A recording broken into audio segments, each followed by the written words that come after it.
Hello everyone, good afternoon and welcome to a damp Czech Republic for round 4 of the Ferrari Challenge in Europe.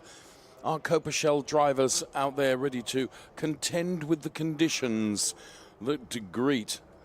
And I'm afraid to say those conditions have been damp all day today. Here is our formal and official welcome to Brno. This really rather roller coaster-like circuit that the Ferrari Challenge drivers love to try and get round to the best of their ability. At the conclusion of today's racing, we'll be halfway through our 2025 calendar. We have 2 weekends to look forward to in Spain as we head to Barcelona and then before that Valencia. Then it's to Spa-Francorchamps, then Mugello for the Finale Mondiale event, the World Finals, towards the end of October. As you can see, the rain is still coming down, and that has been the case pretty much all day today. Track temperature 16 degrees. The air temperature is 14 degrees, and there's no prospect, I don't think, of the track drying out during the course of this afternoon. Qualifying, quite a torrid affair, really. There's lots of spectators here to enjoy the Ferrari Challenge race action, which is always good to see. Taking shelter under the roofed grandstands here as we take a look at our pole sitter, which is Ernst Kirchmayr. Alongside him with the brolly is his driver coach, Giacomo Altaue, who is last year's Trofeo Pirelli champion and very much working for Ernst Kirchmayr. This is John Dillon, who's going from P3 on the grid now. To give you some indication of how difficult qualifying was, John Dillon at one point found himself in the gravel as he was trying to wrestle away that pole position from Ernst Kirchmayr during qualifying. That's how much of a knife edge all the drivers were on. There was very, very little margin for error at all, and in fairness, no errors necessary because the weather conditions were enough to potentially see you in the gravel. This is Manuela Gosner, who's going from P2 on the grid. David Gosner, race winner yesterday in Trofeo Pirelli Am, wishing well to his sister Manuela. And she did a good qualifying job going from P2 on the grid. And there you can see Thomas Gosner, father to both David and Manuela. He is going from P5 on the grid today for the CDP MP Racing Organization. So there you can see the Merc, and another problem is not only going to be the grip available to the drivers as we take a look at the NM car 187, not only the grip available to the drivers, but also, unless you're anything other than P1, it is of course the visibility, because the spray that comes off the back of these Ferrari 296 Challenge cars inevitably means the visibility is compromised for those following. Here are the highlights of yesterday's race. The race was going to start behind the safety car, and that would mean single file start, probably 2 laps behind the safety car before the cars would be released to race proper. And sure enough, the clock immediately started ticking down the moment the safety car left the formed grid, because the race was on. Sure enough, visibility at the start of the race was always going to be compromised by the spray from the cars ahead. When the safety car was in, the cars were released to go about racing. NM and Manuela Gosner and Willem van der Vorm then. It was P1, 2 and 3 with Ernst Kirchmayr going around the outside of John Dillon, and then Manuela Gosner really throwing it towards Willem van der Vorm and having to be really brave around the final turn, but she made it stick. Unfortunately, Ray Acosta, with just a little touch on the back end of von Skeltermar, sent both of those cars out into the gravel. Ray Acosta's rally crossing exploits meant he got back out onto the track quickly, and von Skeltermar was not far behind. Willem van der Vorm found himself under real pressure from Ernst Kirchmayr, and inevitably at some point that pressure would yield results for Ernst Kirchmayr, who goes into that point to a provisional podium place. Ray Acosta and von Skeltermar continued their little battle, but it was going to be NM that would be victorious ahead of Manuela Gosner and Ernst Kirchmayr. They were the 1, 2, 3 in the Ferrari Challenge Copa Shell Race 1 at the Outer Motordrome in Brno.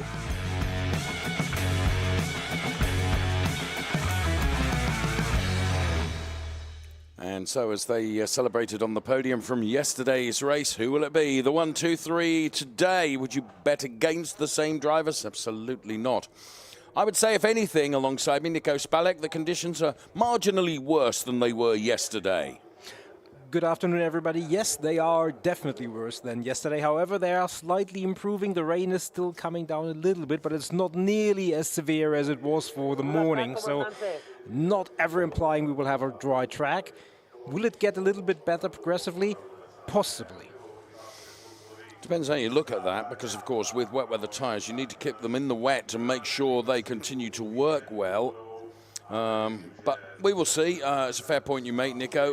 The rain perhaps abating a bit, as von Skeltermaar will be hoping to go forward from his P6 position from qualifying earlier on today. Von Skeltermaar then with the shark's teeth about the crash helmet in the front of the car as well. The start is going to be behind the safety car, as indeed it was yesterday, and what I imagine and envisage is probably 2 laps behind the safety car. Then the cars will be released. But the race will have started the moment the safety car gets going. Now here is the car of driver 182 for Scuderia Monte Carlo, Willem van der Vorm. He starts from P7. It's been a welcome return to racing for Willem van der Vorm, who was just off the podium yesterday, finishing the race in P4. So this is the Automotodrome Brno, 5.4 kilometers. What's it all about?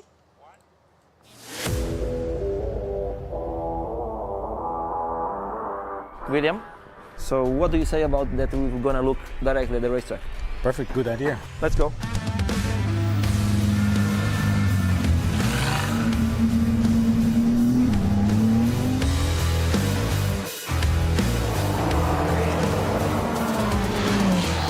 You arrive from over there, 6th gear, try to stay on the left side. Remember to look at the orange. Yes. And over there you start, you're gonna brake from here and you're gonna trail brake towards corner 1. You know, you want to hit the apex over there on the end. They start to work the gas a little bit after that? Yes, after that you start working. Remember, the more to the inside, there'll be less grip. Of course, you want to overtake, but you can feel the new asphalt. It's very, very good. Now it's a lot more grip.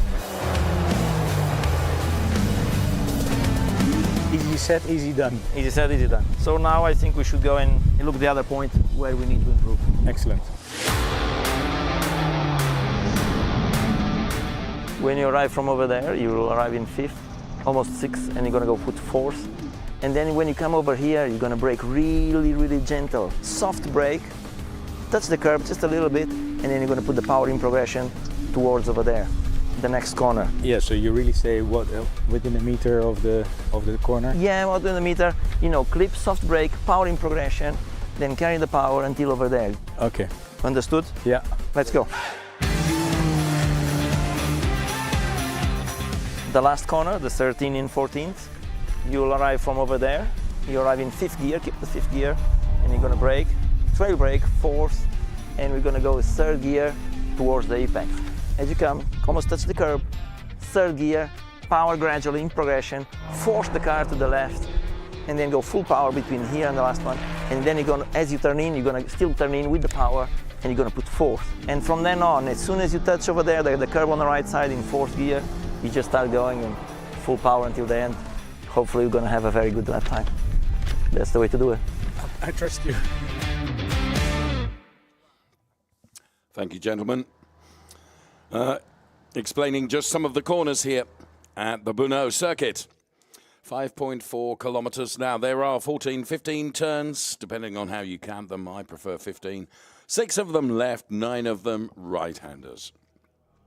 And some of those corners and how to make them work explained to us just a few moments ago. Thanks, Willem van der Vorm and his team, for doing that for us. And once again, welcome back to racing. Willem van der Vorm, let's get the race underway then.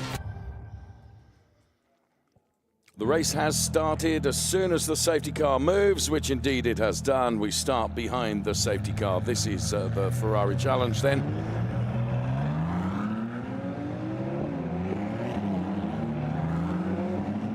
All the cars leaving the grid then will form up in single file behind the safety car, which is being driven this weekend by Antonio Tamburini. Quality driver in his own right, that's for sure. And here's the grid in full for you. Ruslan Sadriv goes from P11 on the grid. Our Copa drivers continue with Corinna Gosner P10. Ray Acosta goes from P9. It's Zois Grimpias and Willem van der Vorm occupying the fourth row of the grid. P8 and P7. P6, Von Skeltema. P5, Thomas Gosner. Then ahead, it's NM, yesterday's race winner, and John Dillon alongside, going from P3. From P2, Manuela Gosner. And going from pole position, it's Ernst Kirchmeier with his time of 2:14.737. 2:14.737 was the pole sitting time for today, of course, in very, very wet conditions. But Ernst Kirchmeier was the quickest of them all, and let's hear from him right now. Oh, wow, cool. A pole position under this condition.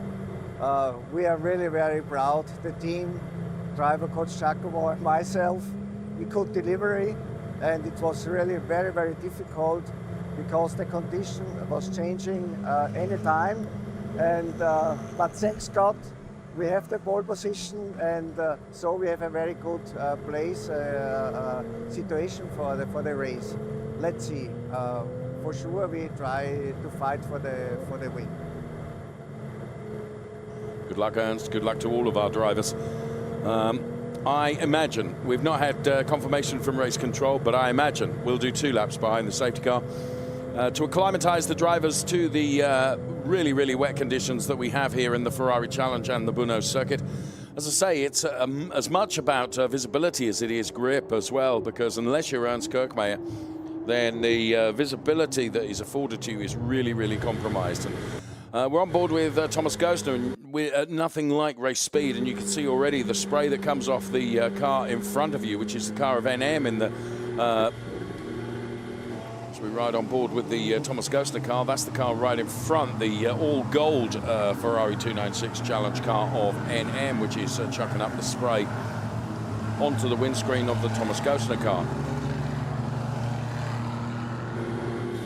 And we see that once again right now, and as I say, these are at far from race speed. On board with the CDP MP racing driver Thomas Gosner, who's taken 1 podium this year. It was in race 1 at Hockenheim in Germany, taken a P3. Can be very, very quick, and Thomas, we stay on board with the Richard Mille safety car then as we start another lap behind it, and I reckon that it will come in at the end of this lap, but we will see. At the moment, no confirmation of that. Ernst Kirchmeier will be champing at the bit to get going again. I say get going again, get going proper. As too will Manuela Gosner and John Dillon. There's NM, yesterday's race winner. Nico, what can you tell me? Well, we just had a look outside. I mean, it is still raining a little bit. It's not very hard, and indeed, we get the indication the safety car will come in at the conclusion of that lap. So obviously spray will be an issue, traction will be an issue, but race control feels it's safe to go racing. Indeed so. So as I predicted then, 2 laps behind the safety car before we get to racing proper, even though the first 4.5 minutes of the race have elapsed. A 30-minute race duration plus 1 lap, as always in the Ferrari Challenge. Ordinarily, it would be a rolling start. But it is a safety car start because of the weather conditions that we have here in Brno. The first of 3 races this afternoon, and it is our Copa Shell drivers that are out there on track, identifiable by the yellow strip across the top of the windscreen. And that's what the Shell drivers have. So now it will be the responsibility of Ernst Kirchmeier. He can stack them up and back them up, because the safety car will peel off into the pit lane, and Ernst will decide when he wants to give it full chat flat. We stay on board with Thomas Gosner then. Great shot of the dashboard, and also that big screen on the dashboard there. That's his rearview mirror, because there is no internal rearview mirror in these 296 Challenge cars. Like the 488 Evo previous, they have a big safety bulkhead right behind the driver. It's not possible, therefore, to have an interior rearview mirror, instead of which they have cameras from the back of the car which project a more immersive image onto the big screen on the dashboard. The drivers all prefer it. They say it gives them better vision. So, Nico, now is the time for Ernst to start thinking about his strategy as the safety car will peel off and it will escape up the road. It will be down to Ernst to decide when he goes. For sure. Obviously, it will be single file start, so no side-by-side arrangement that we usually have after a normal formation lap. That will help Ernst Kirchmeier, but he has to be very mindful. Once he gets his nose in front and Manuela has to deal with the spray, that's where Ernst will hope to get away and build a gap. Well, let's see how they do. Just a couple of corners to do before we will be underway in racing. P1 Ernst Kirchmeier, P2 Manuel Agostina, P3 John Dillon, P4 NM. Each and every one of those drivers with the potential. Giacomo Altoe, Ernst Kirchmeier's driver coach, as we split the screen. So let's go racing. It looks like a very good start from Ernst Kirchmeier. Less of a good start from Manuel Agostina. John Dillon to the inside of Manuel Agostina now as they head in towards turn number 1, but Manuela had got enough momentum to be able to carry the speed through into turn 1. There is Thomas Gostner. Von Skeltermar NM has dropped back just a little bit. Manuel Agostina chasing down that car of Ernst Kirchmeier as we go racing proper, and look at the spray that's being thrown up from the cars. And this is what it's like from a visibility perspective if you are a racing driver in the Ferrari Challenge in these conditions. Wipers going as efficiently as they possibly can, and Manuela Gostner running right on the back of Ernst Kirchmeier as she tries to navigate her way around this circuit and also try and provoke a small mistake from Ernst Kirchmeier so that she could potentially overtake here. Great driving so far from our drivers. The roller coaster means that they go downhill and uphill, and Manuela Gostner and Ernst Kirchmeier are virtually welded together here. Yeah, Manuela Gostner, in spite of the spray, she's really pushing in the early stages, and that is, to me, a little bit surprising that she's really able to attack and keep on Ernst Kirchmeier, and Ernst runs a little bit wide. He's got the inside line for the next turn. But Manuela certainly the quicker of the two here. Well, he ran Manuela a bit wide there. That played into the hands of John Dillon. And Ernst Kirchmeier maintains his P1 position. But Manuela, you're absolutely right, Nico, appears to have the pace on Ernst Kirchmeier. She's flashing her lights furiously, trying to provoke just the tiniest of errors. And for my money, John Dillon just sitting back a little bit, rubbing his hands with invisible soap, encouraging them both to fight, because the more they fight, he's able to keep on terms, and he would certainly be ready to pick up any pieces should the fight go awry. For sure, and I think we can already see that there is less rain than is dissipated by the spray, so potentially visibility will get a little bit better the deeper we get into this race. Will that benefit Manuela? I don't know. Maybe the tires will come to Ernst Kirchmeier in a few laps, and Manuela just had a little bit of a different strategy in terms of tire pressure. Maybe so. Across the timing line they go. The gap between P1 and P2 is 8 tenths. It's negligible, frankly. But I would suggest that Manuela Gostner in the early stages of this race, I think Ernst has got himself into the groove now and seems quite comfortable as he sets the fastest lap of the race, having banked that into the book, and expect that potentially to come down still further during the course of the race.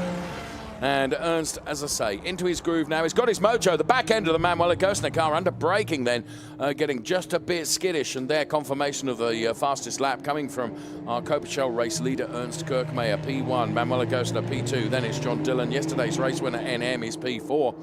Then it's Thomas Gostner, Von Skeltermar, Willem van der Worm. They occupy the top 7 places. Giacomo Altoe is driver coach to this driver, Von Ernst Kirchmeier. And he's broken out a good gap now between himself and Manuela Gostner, which will play into the hands potentially of John Dillon if he wants to take the fight to Manuela Gostner, potentially for P2. Yeah, and NM has really gapped Thomas Gostner by more than a second, and that means Thomas Gostner and Von Skeltermar, they are running in P5 and P6, and this might be a fight that's developing. And Willem van der Worm, right behind him, he was at the sharp end of the field for most of the race yesterday. He will look to fight into that battle. Great onboard shot from the Thomas Gostner car looking back at Von Skeltermar. We have onboard cameras facing forwards, backwards, sideways, every which way but loose. Fons Geltermar gets as close as he dares to Thomas Gostner, and again, the visibility that Fons has available to him is really, really compromised. Nonetheless, he continues in that P6 position, chasing down Thomas Gostner. Kirkmeyer increases his lead at the front to 1.4 seconds. Make that 1.8 now over Manuel Gostner, who is about 9/10 ahead of John Dillon. Then it is NM and Thomas Gostner that we're riding on board with right now. This, our Copa race, with the first 10 minutes done and dusted already. And of course, the first few minutes of those were behind the safety car, because that's how we started the race. The 177 car of Fons Geltermar, one of the longest standing Ferrari Challenge competitors, who has had a podium this season. It came in race 2 at Monza. He would dearly love to be on the podium once again. I think it might be a tall order in these conditions from P6. There's Ray Acosta chasing down the car of Zoe Skrimpias, who was our Copa Shell AM champion last year. But back to the front of the pack we go with Kirkmeyer, Gostner, and then Dillon. They are the 1, 2, 3. As the track conditions clearly, as the tyre pressures and temperatures increase, so as I mentioned, the lap times will come down, and sure enough, another fastest lap from Ernst Kirkmeyer as he's stretching his legs now to 1.7 seconds of margin. I think Manuela knew that her best opportunity to try and find a way by would be on the opening race lap proper. Yeah, absolutely. She reacted and was very aggressive to do that. I do believe, as the rain has pretty much stopped, I think visibility will be better later on in the race, and that means, I think, for the strategy for quite a few of the drivers is to maintain their gap, not to be too aggressive now and just wait until visibility and the conditions allow better chance to overtake. You might be right, and I think the rain intensity having reduced is reinforced by the fact that Ernst Kirkmeyer has put his wipers onto intermittent wipe now, because he doesn't need them going all the time.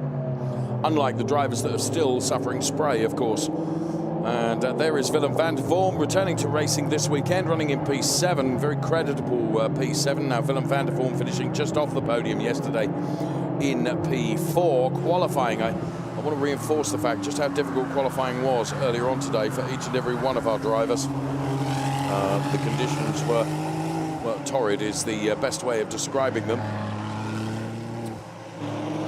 This is Ray Acosta, but this is Fons Geltermar and Willem van der Vorm before we see Zoe Skrimpias and then Ray Acosta.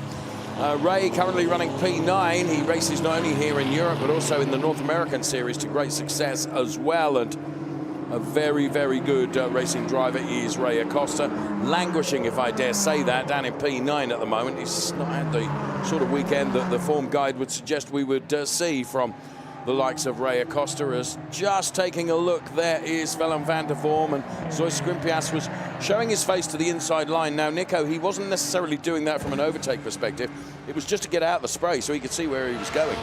For sure, yes, absolutely. We're not in the area as Ray Acosta takes a look on the inside, and that's going to be interesting going into that turn. But first on the inside, the outside, under braking, a little bit skittish, but holds it together nicely there, avoids contact, and that allows Zoe Skrimpias and Ray Acosta to continue their race unabated.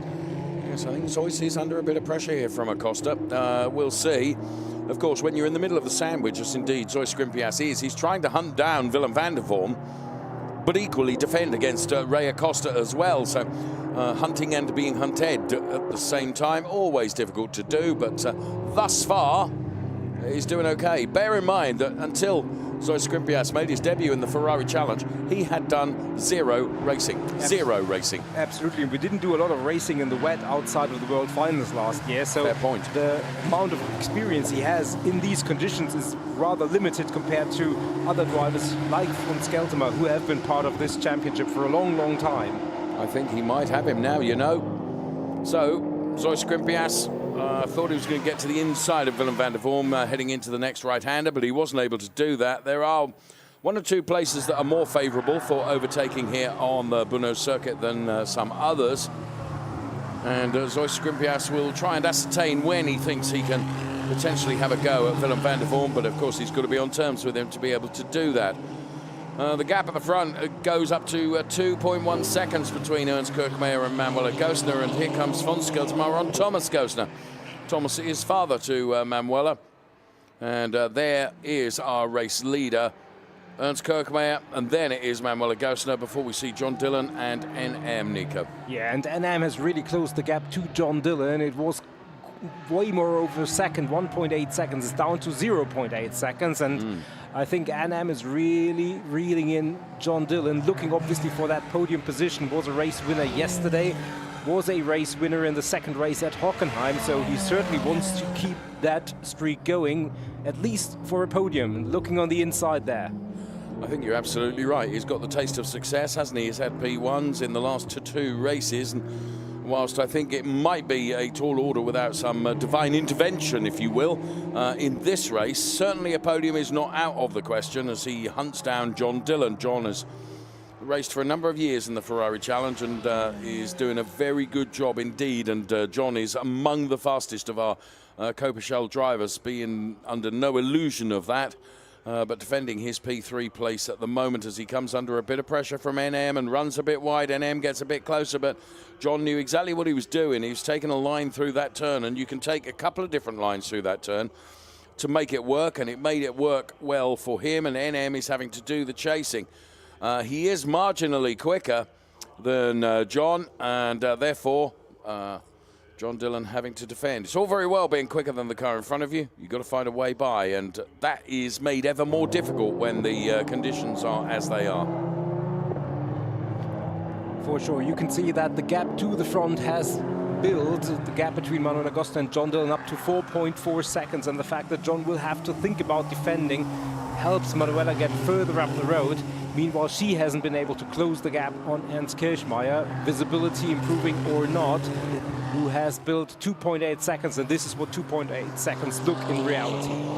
Absolutely. Here comes P3 and P4 then. John Dillon. Every one of these drivers driving right on the edge because the track evolves on every single lap dependent upon the rainfall, if indeed there is any. And I'm rather inclined to agree that I think if there is, it's just very, very light drizzle as NM takes a look at the inside, but John Dillon is able to carry that speed through turn number one, a long sweeping right-hander, and at the moment is able to see off the charge from NM with relative comfort, I would say. That said, of course, he's not making and getting on terms with Manuel Agosner by some margin, for nearly 5 seconds, so here, once again, we ride on board with Thomas Gosner. Now, von Skelterman was certainly closer to Thomas when we last checked in with this on board. So Thomas Gosner doing a good job of managing his pace and position in P5 at the moment, denying von Skelterman. I think it's been very, very credible driving, Nico, from all the drivers so far who are driving to the conditions. Yeah, indeed, and especially under these conditions where you put two wheels over the white line onto the painted curbs, and it can be over in a heartbeat. You can't really make a lot of mistakes to be too adventurous, and just to prove that, 0 track limit infractions have been registered, so the drivers absolutely have to keep it on the grey tarmac, and everybody has done that so far, and good respectful driving. And we're only 11 minutes and change remaining in this race, with NM having another look on the inside there. Yes, he certainly did, and has got as close as he has been to John Dillon as John defends his P3 position, provisional podium for John Dillon, but he's got to stay ahead of NM, and as I say, NM having had 2 victories in the last 2 races, well, he'll be disappointed that he's not fighting for a victory. He's indeed fighting for a podium nonetheless, and that sweet taste is one that's very hard to give up. As a round has gone, the 147 car of Zoe Skrimpias, and that's in the gravel, Nico, and where that car is beached, inevitably that's going to bring out the safety car, I would suggest, which means all the hard work that's been done by the likes of Ernst Kirchmeier, etc., is going to be a disadvantage because all the gaps will be nullified. NM takes a look at the inside of John Dillon again, but nothing doing. Different lines being taken around that turn one. Surely, unless Zoe Skrimpias has been able to pull that car out of the gravel, but I don't think so. John Dillon really having to stick his elbows out here now as NM continues his quest to try and get by and into that P3 place. And here comes the safety car, so this overtake can't happen. So NM has got to stay behind John Dillon, because just as the safety car was announced, that was just when he was going to execute that overtake, Nico. Yeah, and and you're right. NM had to dial out of that, and when Zoe Scrimpius found the gravel, that was just when the leaders had crossed the timing line, so they all have to come around before the safety car can even pick them up. But obviously, once the safety car has been announced, yellow flags all around the circuit, and that means no overtaking from that point onwards. 9 minutes, 18 seconds, and everybody is still past that spot where the car is beached. I do think we will go back to racing, but it's not going to be long. No, it's going to be very interesting as well, because everyone's going to be bunched up together once again in replay. So Zoe Scrimpias just losing the back end of the car, I think, Nico. No assist from anybody. It's just this just reinforces what I was saying, that everyone is absolutely on the edge. And to reinforce how good a driver Zoe Scrimpias is, he is the driver that probably has the least wet weather racing experience of anyone that is out there on track at the moment. Yeah, absolutely. There on the left-hand side is where the Zoe Scrimpias car should be, and there indeed it is. And there you could just see the recovery vehicles being readied, but they have to let everybody go by. They can't start the operation until the track is clear and everybody is lined up behind the safety car. So that will take another few seconds, and then hopefully the recovery team can be as quick as we are used to them being. Yes, they've done a very good job in terms of the recoveries they've had to do, particularly today in qualifying, where there was a number of interruptions for various cars finding the gravel. Okay, the Richard Mills safety car picks up the cars then, and the race comes under the control of the safety car. I think you're right. We've got just under 8 minutes plus 1 lap remaining. I think it is going to become very much a dash for cash towards the end of this race.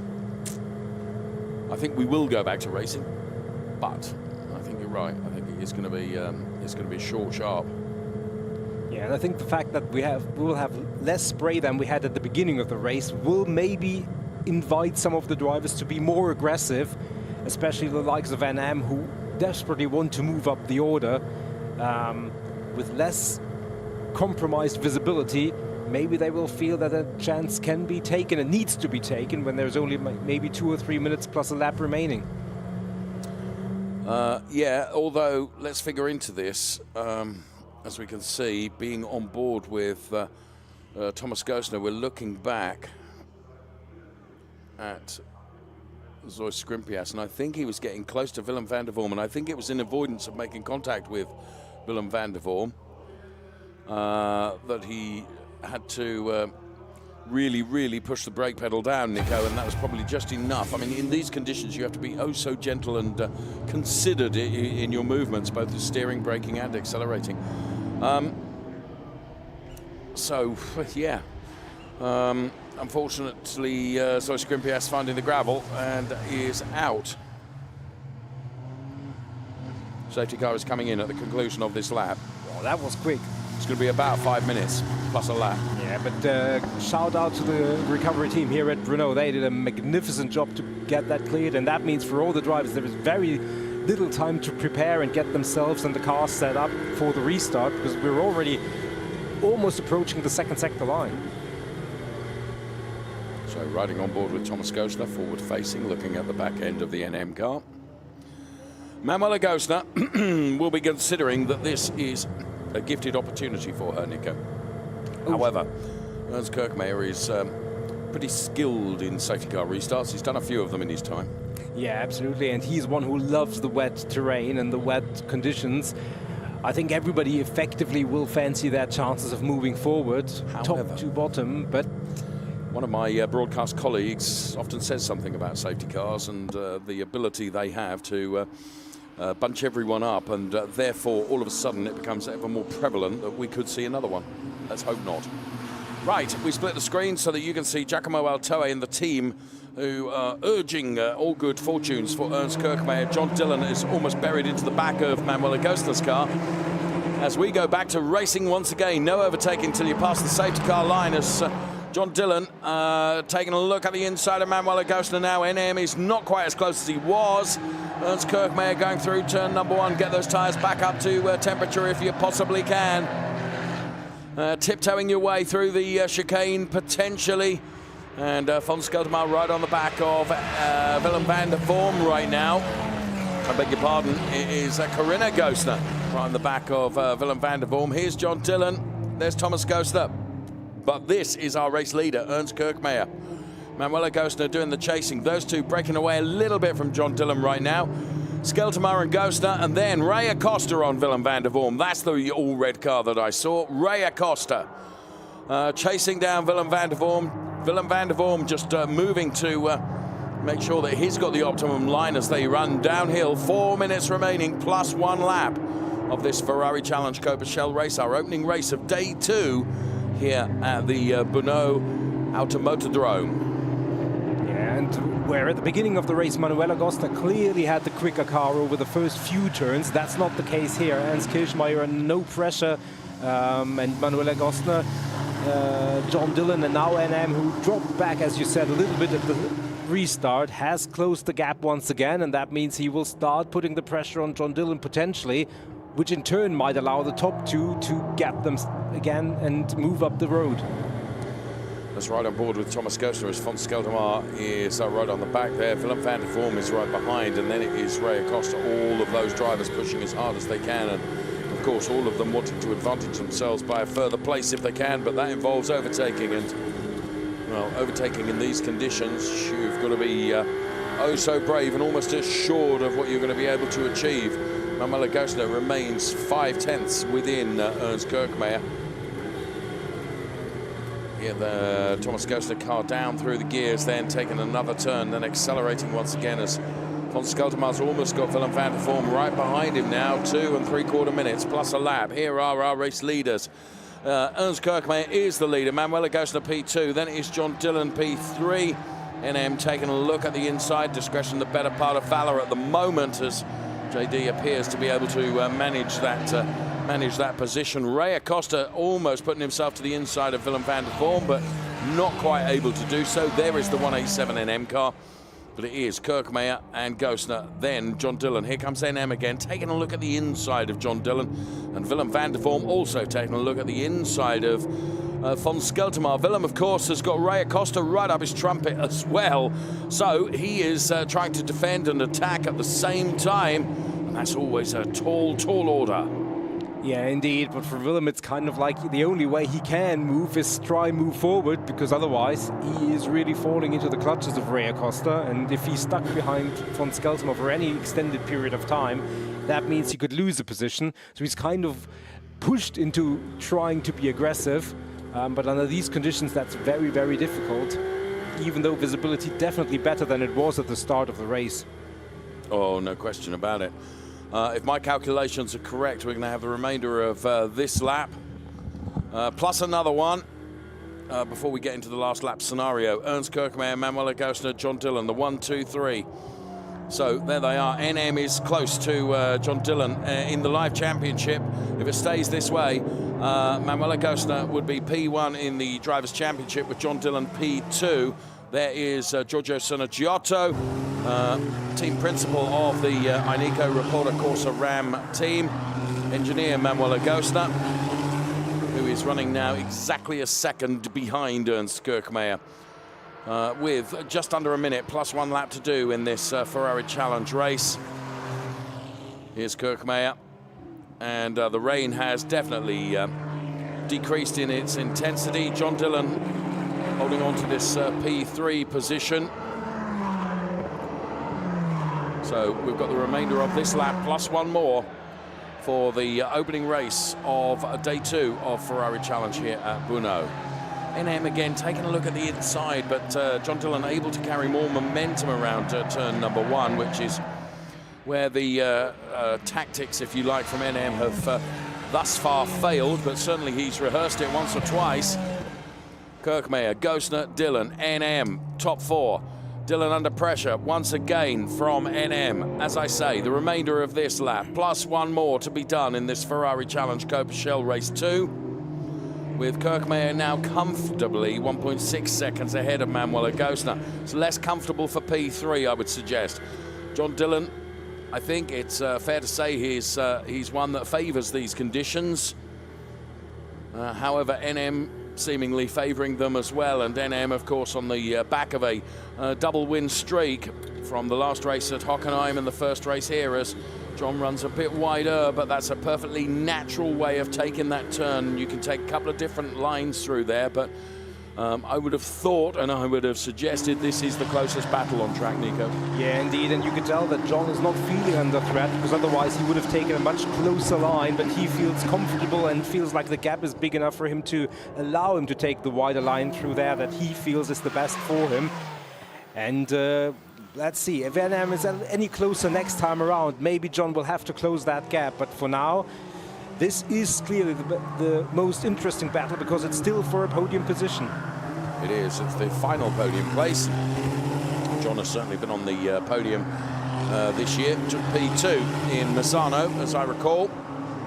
There's an argument his P4 finish in Misano in race 1 should have really been a podium, but there we are. As we often say, motor racing can be beautiful, but also very brutal as well sometimes.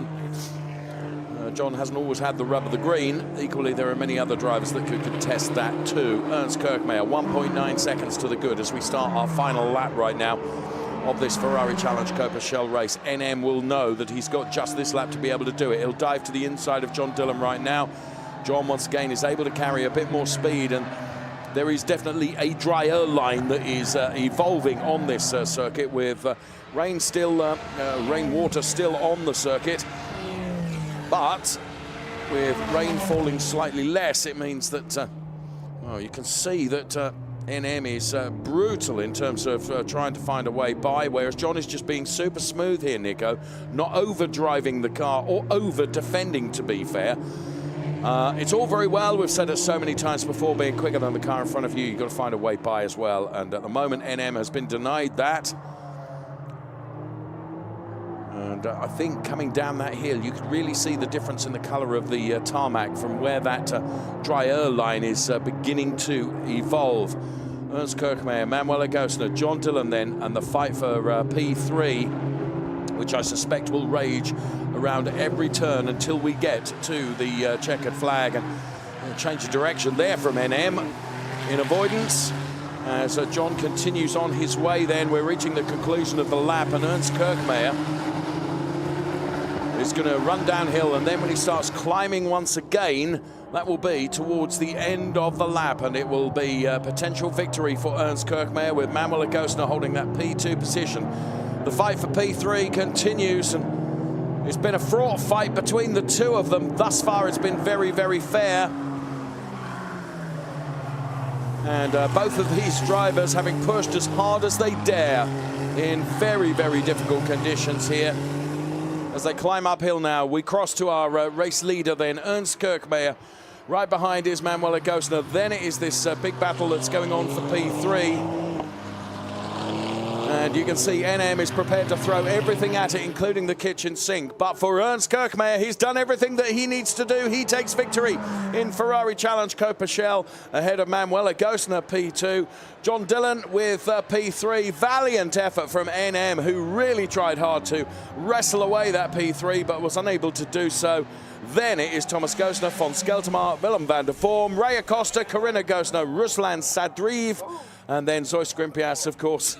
Well, he will unfortunately finish the race in the pit lane, because he ended up in the gravel, of course, earlier on. But Ernst Kirkmeyer victorious, and, well, Nico, credit to all of the drivers in very, very difficult conditions. I thought the driving ability and skill was second to none. Yeah, absolutely. Shout out to our competitors. Great driving standards, and especially John Dillon and NM. And you were right, NM really threw everything at this, and maybe one more lap. I think John Dillon won't be sad about the race finishing when it did. He defended well, NM did everything, but he always maintained control and didn't do anything daredevil. So good to see that everybody made it across the line, respectful driving there. John Dillon, you said it, didn't always have it his own way, didn't have the rub of the green, but today he held on, and he held on for the podium. Yes, I think that's a very fair analysis, truthfully. Here is confirmation of the classification then. Ernst Kirkemeyer taking the win from Manuel Gosner and John Dillon. NMP4, Thomas Gosner, von Skeltermar, Willem van der Vorm, and Ray Acosta in the 107 car taking that P8 position ahead of Corinna Gosner, Ruslan Sadriv and Sois Skrimbias. So that's how they finished then. And yes, credit to all of the drivers in really challenging conditions. Making their way back, and of course the race starting behind the safety car, which I think was exactly the right thing to do. Credit to race direction and race control for doing that. So the drivers we'll see on our podium will be Ernst Kirkemeyer and Manuel Gosner and John Dillon. Kirkemeyer, whenever you put him in a racing car, you know, never bet against him winning. He is a darned good driver, Nico. Yeah, absolutely. And especially in these conditions, I know we've said it before, but he feels, you know, he is not afraid to take a little bit of a risk. He isn't afraid to push the envelope, but he does that in a very controlled manner all the while. So, you know, when it gets tricky, that's where Ernst Kirkemeyer usually is at his ultimate best. Yeah, I think I would agree with that. So he brings the car in. And the first to congratulate him, I feel sure, will be his driver coach, Giacomo Altoe. We'll see. Am I going to be right? Yep. There he is. Complete with bottle of water for him, I suspect. So he's helped out of the car, and well done to Ernst Kirkemeyer. Oh, it's not a bottle of water, it's a phone. Well done, Ernst. Good driving. Good job, Werner. Good job. That was good. We're driving. Good car. No mistake. Good car. Great driving. Here's Manuel Gosner. Did a good job as well, you know. And David Gosner, her brother, is there to congratulate Manuela. Well done, Manu. David Gosner, of course, victorious himself. And there is John Dillon being congratulated. Hard work. Yes, I'm sure it was. It's hard work, to be honest. We need to make the interview. Maybe. Yes, we do it. Thank you. And Ludovica there doing a level best to say we need to make an interview. Yes, just hang on a minute. I need to do my hair here. Ernst, always thinking about image, you know. And there are some of the spectators that have enjoyed what was a compelling Copa Ferrari Challenge race. Manu Gosner there. Takes on some well-needed water. So Kessel Racing Engineer, the 106 car, which is driver is coached by Giacomo Altoe, but the man that pedals the car is Ernst Kirkemeyer. He's raced in a lot of Ferrari Challenge races all around the world, and here in conditions that are more appropriate for ducks in Brno, he has made it work. And made it work really, really well. Had to recover from a safety car as well, but held it all together. Ernst Kirkemeyer for Kessel Racing then is victorious. Okay, let's go down to the area now, and Ludovica has Ernst Kirkemeyer.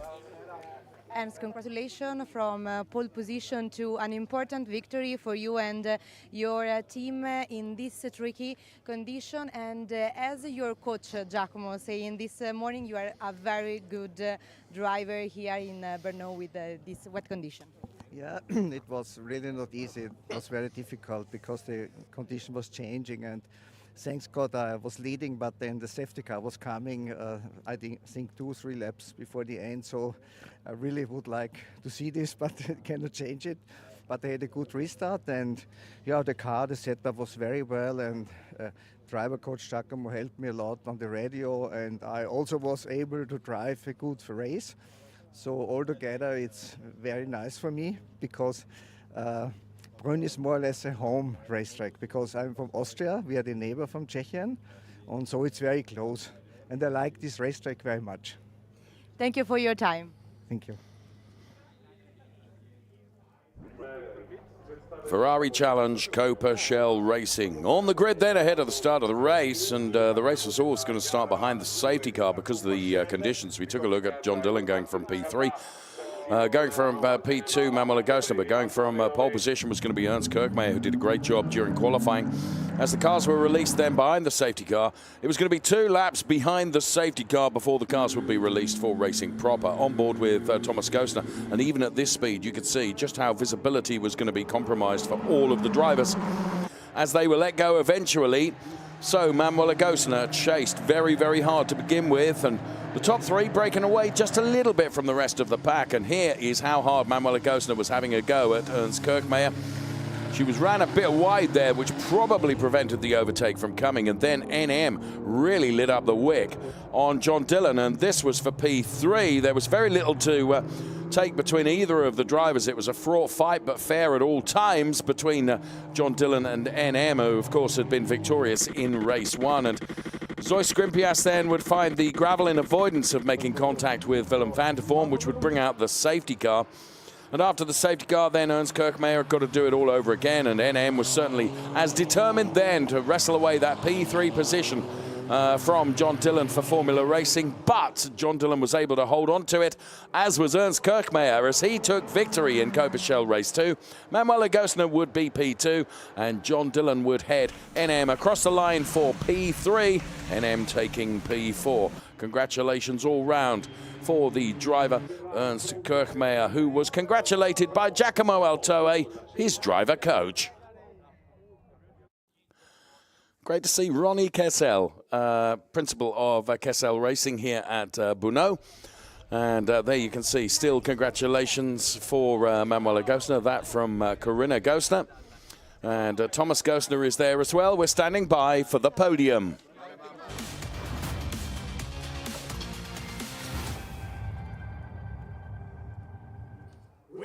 For the podium, race number 2, Shell. Third on the podium, John Dillon.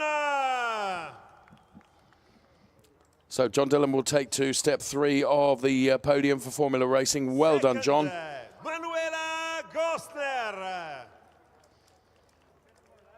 Well done, Manu. P2. And the winner is Ernst Kirchmayr. And then on the top step of the podium, here comes Ernst Kirchmayr.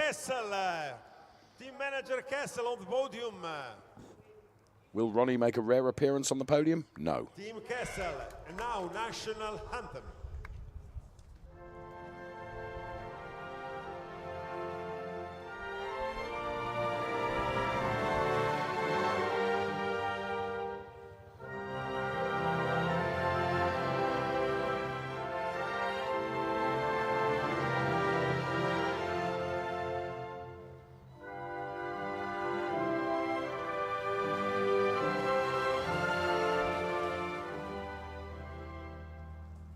Big claps for these winners, and the trophy are presented by Giancarlo Fisichella, Ferrari ambassador driver. Oh yes, the Ferrari ambassador driver Giancarlo Fisichella, who'll be joining us on air for our Trofeo Pirelli race, makes the trophy presentation. First of all to John Dillon, well done, P3, John. P2 for Manuel Agostino. And Ernst Kirchmayr taking the P1 trophy. The team trophy. Copa team will go to Kessel Racing. They've got a few trophies in their rich history of racing success of Kessel. All drivers on first step of this podium. The team manager to the podium. Thank you. Lift your trophy, okay? And now time for the photographs before the champagne will be uncorked. It's going to be Manuel Agostino quickest with the champagne. Just saying. 1 second for drivers. And just saying. Manuel Agostino. Manuel. Well, I was wrong again. And I don't know whether I'd call it between John Dillon and Ernst Kirchmayr, Nico. It was definitely not Manuel Agostino. I would agree with got that completely wrong, didn't I? That is John Dillon, however. Yes, who took P3 for Formula Racing. Well done, JD. Manuel Agostino then P2 for Nico Reporter Castle Ram.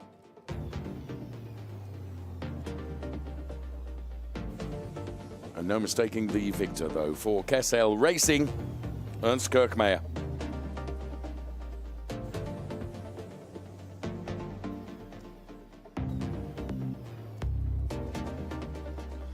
So, of course, we would like to take a look at the Drivers' Championship standings right now. And in first place, it's Manuel Agostino.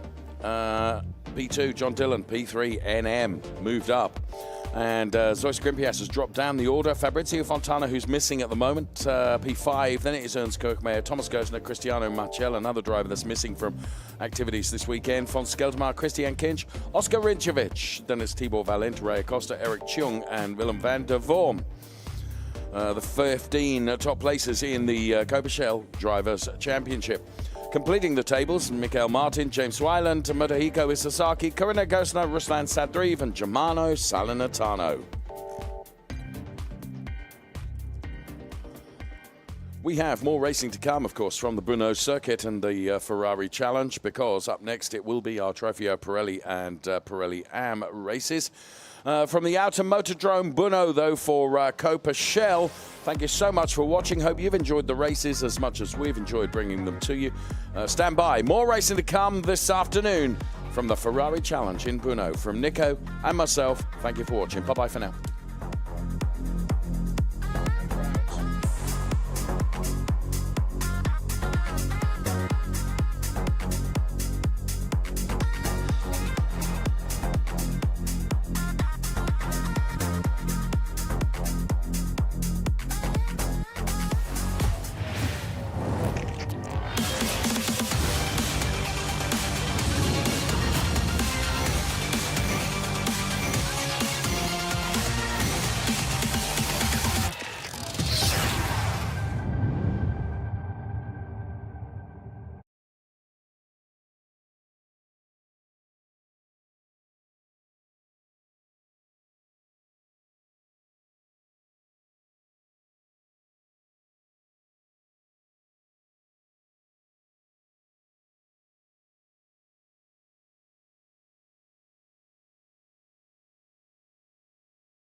Hello everyone, good afternoon. Welcome to the Automotodromo Brno.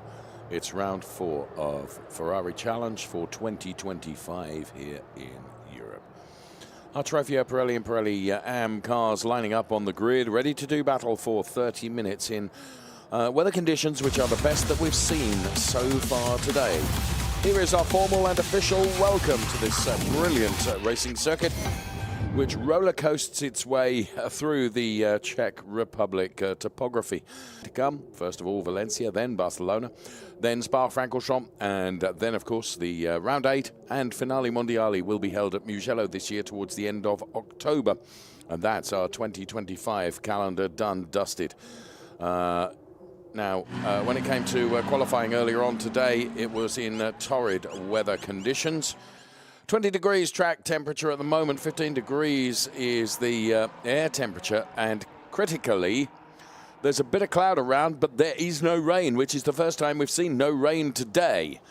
There is Hendrik Viol, the Trofeo Pirelli AM driver that is going from P2, his wife Claudia there. The Scuderia Prague driver, of course, local driver effectively, going from P2 in class. It's actually P4 in overall because we split both Pirelli and Pirelli AM, or rather we combined both Pirelli and Pirelli AM drivers in the one race. The Pirelli drivers with the red strip across the top of the windscreen, the Pirelli AM drivers with the white strip across the top of the windscreen. That's how you can identify them. And going from P2 on the grid is the Emil Ferrari driver, Yasin Ferrati. Yasin Ferrati then, who was just bested to pole position by Felix Herziger, who goes from P1, and Hendrik Viol was just bested to P1 by Michael Verhagen, who, as you can see, is centre picture right now, is the best of our Pirelli AM drivers. So good job being done by the Ferrari Warsaw driver, Michael Verhagen. Here, though, is Felix Herziger. He is the best Trofeo Pirelli driver, engineered by the Inico Ripato Corsa Ram team. Felix Herziger has had a fantastic, phenomenal time of it in the Ferrari Challenge, securing his 5th win in a row just yesterday, which will be bringing you the highlights of that race in just a couple of moments' time. So can Felix Herziger make it 6 in a row? That would be absolutely extraordinary. It's not beyond the realms of possibility.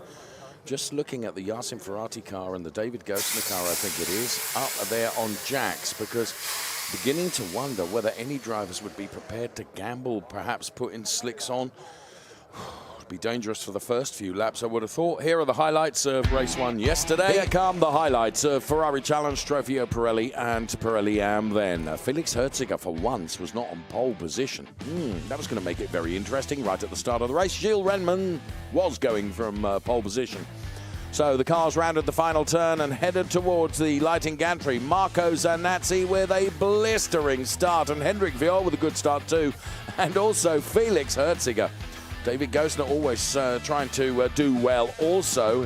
Gilles Renman had a torrid time at the start of the race. So Felix Herziger with his nose in front, and Hanno Laskowski and Hendrik Viol going side by side. Henri Acide seemed to have perpetual problems throughout the race with his number 67 car, regrettably. Marco Zanazzi, well, he'd got a queue of cars behind him, and there was lots going on wherever they were, and well, unfortunately, that was a huge, huge save in the end. And whilst the traffic cones were strewn across the track, thankfully, that's all that was strewn across the track. It went from bad to worse for Gilles Renman. So the number 33 car of Michael Verhagen finding gravel, and then the safety of the runoff area. So Marco Zanazzi and David Gosner, this was for the lead in the AM race, and David Gosner just piled the pressure on Marco Zanazzi, and in the end it paid off. He made a mistake, and David Gosner went through to pick up the lead, and to the delight of his team and family. Hanno Laskowski felt a bit of rallycrossing coming on, and I have to say credit to him for saving that car through that, as Felix Herziger won for our Pirelli drivers and David Gosner won for our Pirelli AM drivers. It was a very entertaining Ferrari Challenge Trofeo Pirelli race. It was that, and here then we are around about 4.5 minutes away from the start of this race. Still 1 or 2 cars on jacks. Now, wet tyres on the Hendrik Viol car, I can see. Certainly wet weather tyres on the Hendrik Viol car, just being offered final words of good luck from Ivo Horn, the team principal of Scuderia Prague. Wet weather tyres on the number 67 car of Henri Acide as well. So thanks to those that are operating our RF cameras down there, as we take a look at who's running what rubber for this race. There you can see Hanno Laskowski, what's going on the car here. They look like slicks to me. Are they slicks going on or are they wets going on? I think there are slicks. Good afternoon. I think if you're at the very back and you're out of position and you really have no realistic chance, anything can happen. But if your chance of moving forward in a normal race is very limited, I think there is a point in risking it and saying, okay, either I'm going to be last, or if the track comes to me quick enough and I survive the first 3 or 4 laps, it might be enough. We're just taking a look at the traction control Manetinos you could see on this steering wheel there. So yeah, that was Hanno Laskowski. Now the thing is, the first couple of laps are going to be really, really tricky if you're going to go to slick tyres, but yeah, perhaps it is worth the gamble if you're out of position. I'll be really interested to know what Marco Zanassi is running. Well, we will find out doubtless from the times that we see.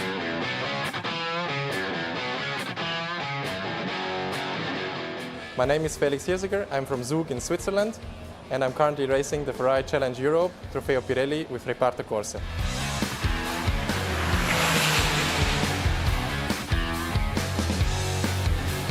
My name is Yassin Ferrati. I'm from Switzerland, Winterthur. I'm racing in the Ferrari Challenge Trofeo Pirelli with Emil Frey Racing.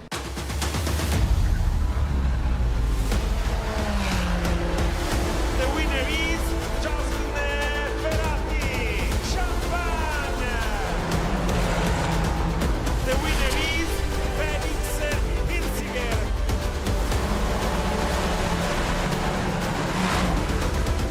Where do you think are your weak spots in the race? I don't know, you have to tell me. I'm still finding out. Good. We will see, maybe I will find some in the next few races. Let's see, I'm working hard so you don't. Let's see.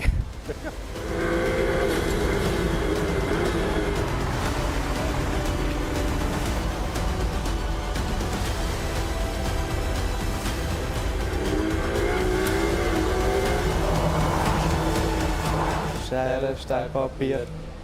Schere, Stein, Papier. Ah!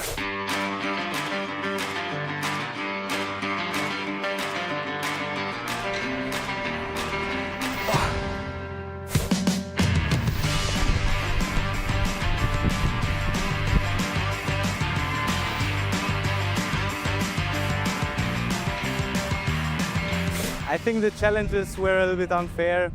He's a little bit taller, older, stronger, I think. The victim again. Yes, of course.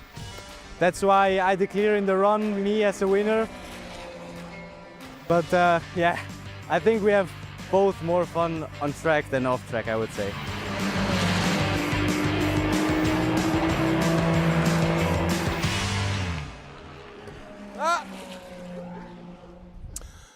Felix Herziger and Yassin Ferrati then mucking around. Good to see.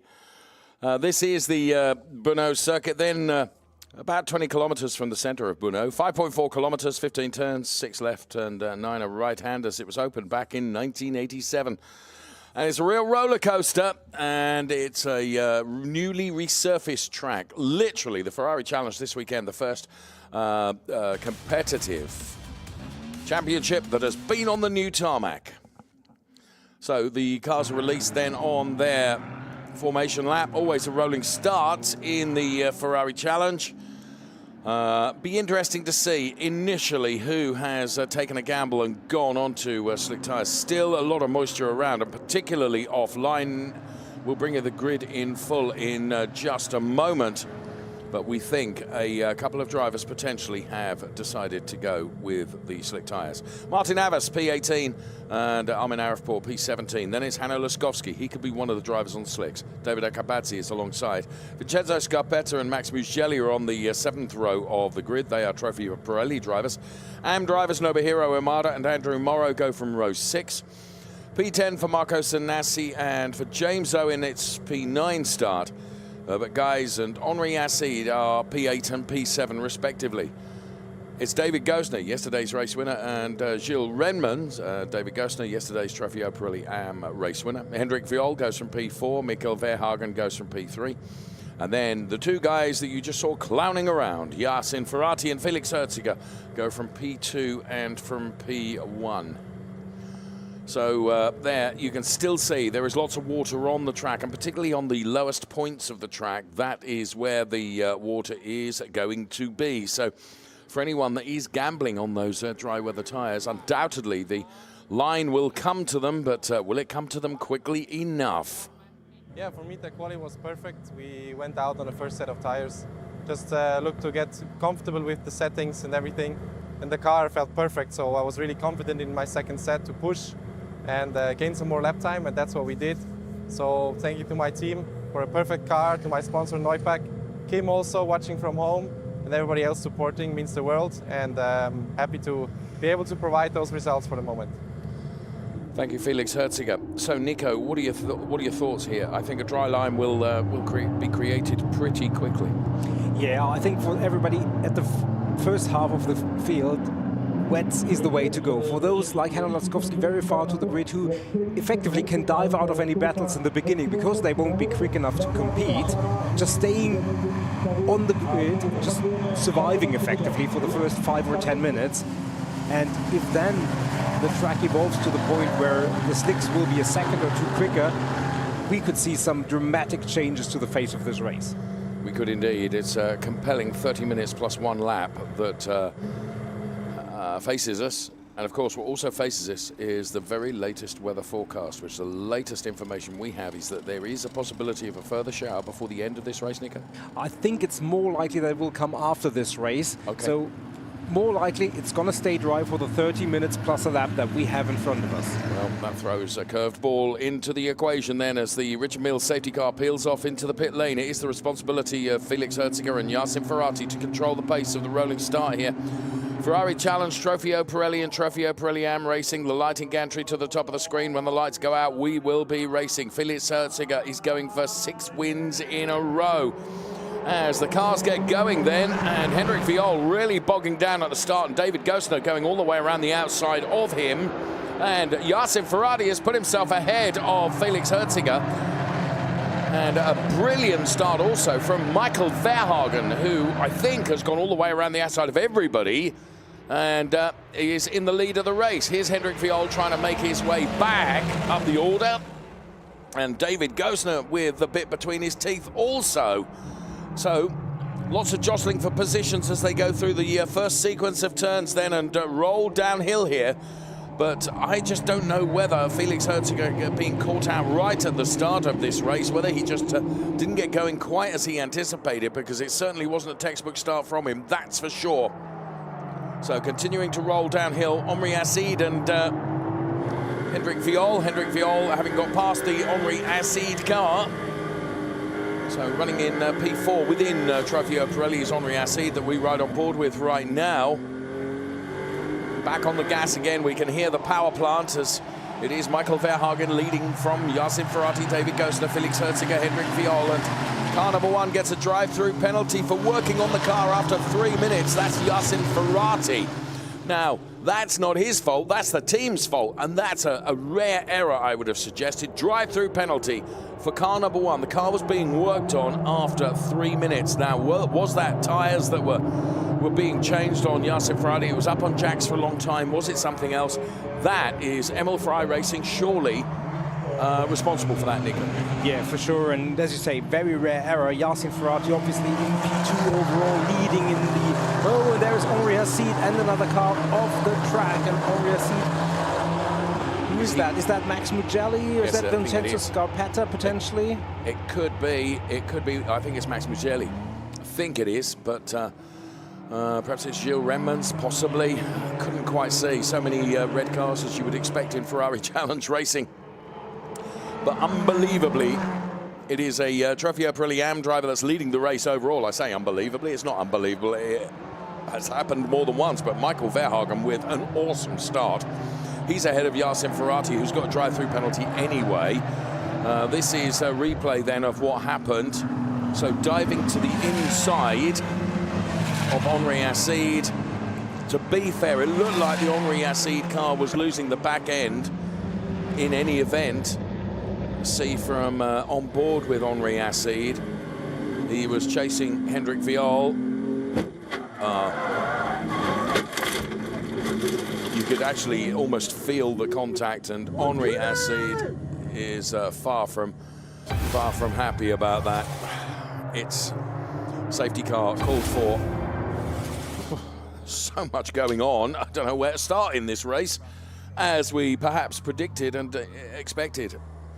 Yeah, it was Gilles Renmans who went on the inside, and yeah, it's difficult to pick the bones out of that. I think maybe Gilles was sliding a little bit, and that brought the cars closer to each other than I think they were both sliding, honestly. Yeah, there he is, Gilles Renmans. Or whatever the cause and the effect certainly is, the race is done and over for both of them. Now, obviously, under the safety car, no gaps will develop. Is that good for those who are on slicks, or does that mean that less is done on the in terms of dissipating the wetness of the track? Unbelievably, Henri Acide has got the car out. I don't think there was any outside assistance. I think he's done that himself, Nico. Yeah, and that could mean that the safety car might come in fairly quickly. I mean, we're in the final sector, so not at the end of this lap. Now, the graphics have just changed with David Gosner ahead of Michael Verhagen. Did he make that overtake after the safety car was announced? Because certainly it wasn't there. It wasn't how the graphics looked a few moments ago. Right, here's a replay of the start. Let's try and pick the bones out of this one then. Yacine Ferrati getting a good getaway. David Gosner getting a good getaway as well, but none of them were as good as Michael Verhagen, who's on the outside here and just goes around everybody. But Guy's trying to do exactly the same also. Let's go on board here. Wow. Absolutely confident from Michael Verhagen then. All the way around the outside and into the lead of the race.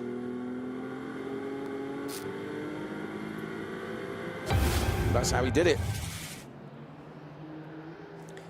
Yeah, and having had another look at some of the replays that we get exclusively in our studio, I rather think that the David Gosner fan club has to be fearful of what might come, because he certainly, when the graphics for the safety car came out, he certainly wasn't in the lead, so maybe he saw it too late, but whatever happened, that is something race control will have a look. Yacine Ferrati, meanwhile, he can't take his drive-through penalty while the safety car is out. He has to come in. He can only come in after that, but he has to come in after that. So yes. He's effectively, and the safety car coming in this lap, he will effectively have to dive out of that crocodile. And straight into the pit lane. Yeah. Right, so David Gosner needs to give the position back. We think. There's been no official confirmation of that, but that's what we think. In the event, it is Michael Verhagen. Of course, Felix Herziger, by dint of Yacine Ferrati having to take a drive-through penalty, is going to be in lead in Trofeo Pirelli. And of course, let's bear in mind that some of the drivers we think are on slick tyres as well. We've lost Gilles Renmans. I think Henri Acide has come into the pit lane as well. Yeah, at the back of the pack, two drivers are not aligned with the rest of the crocodile. Nobuhiro Imada and Hanno Laskowski, they are 13 and 7 seconds behind the other cars in front of them. I'm not sure why that is, but obviously that disadvantages them massively on the restart. Yeah. Right, so safety car coming in this lap, 23 minutes plus 1 lap as we look at the clock right now. Well, David Gosner certainly hasn't given the position back yet, Nico. Well, rules are very difficult under the safety car conditions, and I think he would have to be officially advised to do that. Not on firm territory here, but it is one of those rare cases where you're actually maybe not even allowed to do that. We will find out. Okay, fair point. Right. There is Max Mugelli. Yassin Ferrari does exactly as you predicted, goes straight in. Of course, he's got to follow this safety car. Here comes Michael Verhagen, and David Gosner has made way for Michael Verhagen, which could play into the hands of Hendrik Viol as well. As Hendrik Viol is on the inside line here. Is Hendrik Viol able to get by David Gosner at the same time? No, he isn't, because the door is closed. The safety car period is under investigation. Yassin Ferrari, of course, frustrated behind the safety car, but there is a safety car speed limit, and there is a speed limit through the pit lane. Meantime, Michael Verhagen continuing to lead. Felix Herziger is P2 on track, but of course he's leading in Trofeo Pirelli. So it's kind of academic, Felix Herziger. I mean, he's got 3 AM cars behind him, so he's got no one pressuring him. Here comes Hendrik Viol and David Gosner once again. And as the cars run downhill now, incident involving cars 67 and 77 in turn 12 is going to be investigated after the race. That was the Henri Acide and Gilles Renman situation. So it is Michael Verhagen that is leading the race and leading in Trofeo Pirelli AM. Leading in Trofeo Pirelli is Felix Herziger. David Gosner, though, as these 3 have broken away from the rest of the pack a little bit. And from our drone shot, you can see them all heading onto this straight right now. Marco Zanassi is through and has got past Herbert Guys. So the pale blue colour 296 Challenge car there is of Herbert Guys. There is Michael Verhagen then. We ride on board with Michael Verhagen, the Ferrari Warsaw driver, looking back at Felix Herziger. David Gosner, fastest lap for the AM drivers. Ironically, the fastest lap for the Pirelli drivers was Yassin Ferrari. Yeah, and at this part of the track you can see the spray, so it's far away from being dry enough for slicks to be at their own. So I think that's where, for now, the wets are certainly the right choice. Yeah, and if you look at where Hanno Laskowski is, I would suggest that probably he is on slick tyres. There's a drive-through penalty going to be issued to David Gosner for overtaking under the safety car.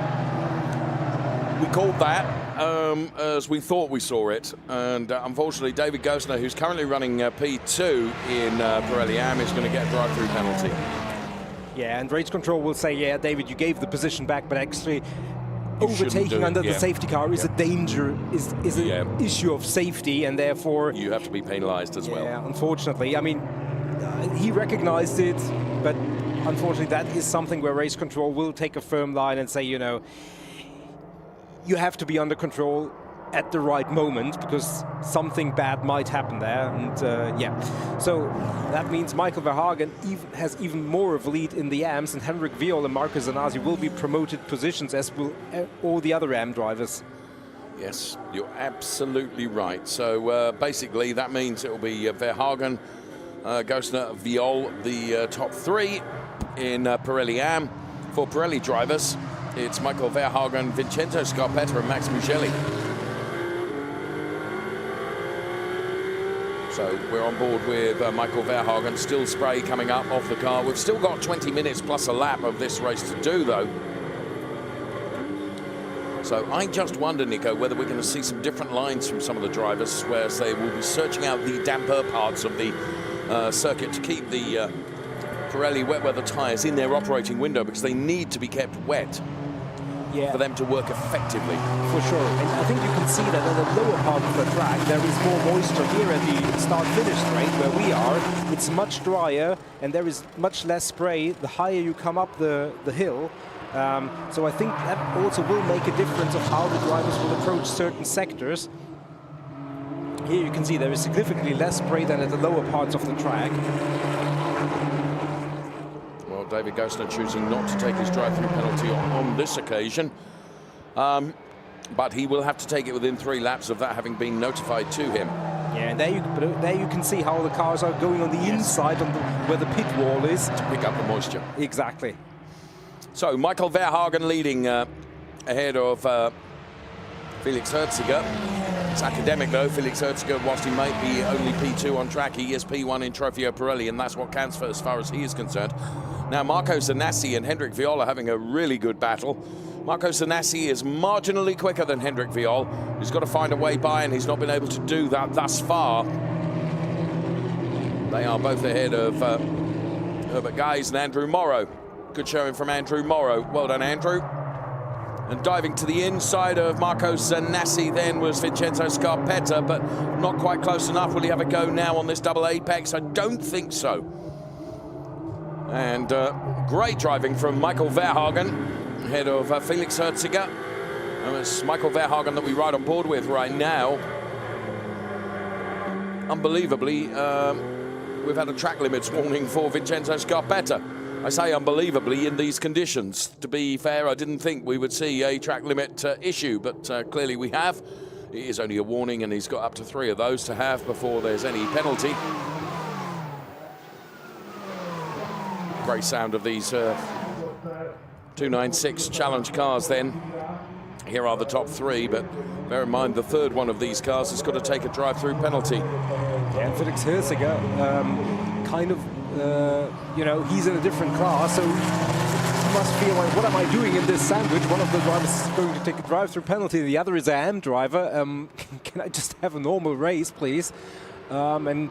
Oh, now that's interesting. We are seeing on our timing screens that because Yasin Ferrati dived in immediately after the safety car came in, it was still the safety car period. And there you can see he's getting another drive-through penalty because he served the original drive-through penalty still under the safety car, because until you've passed the safety car line, it is still a safety car period, Nico.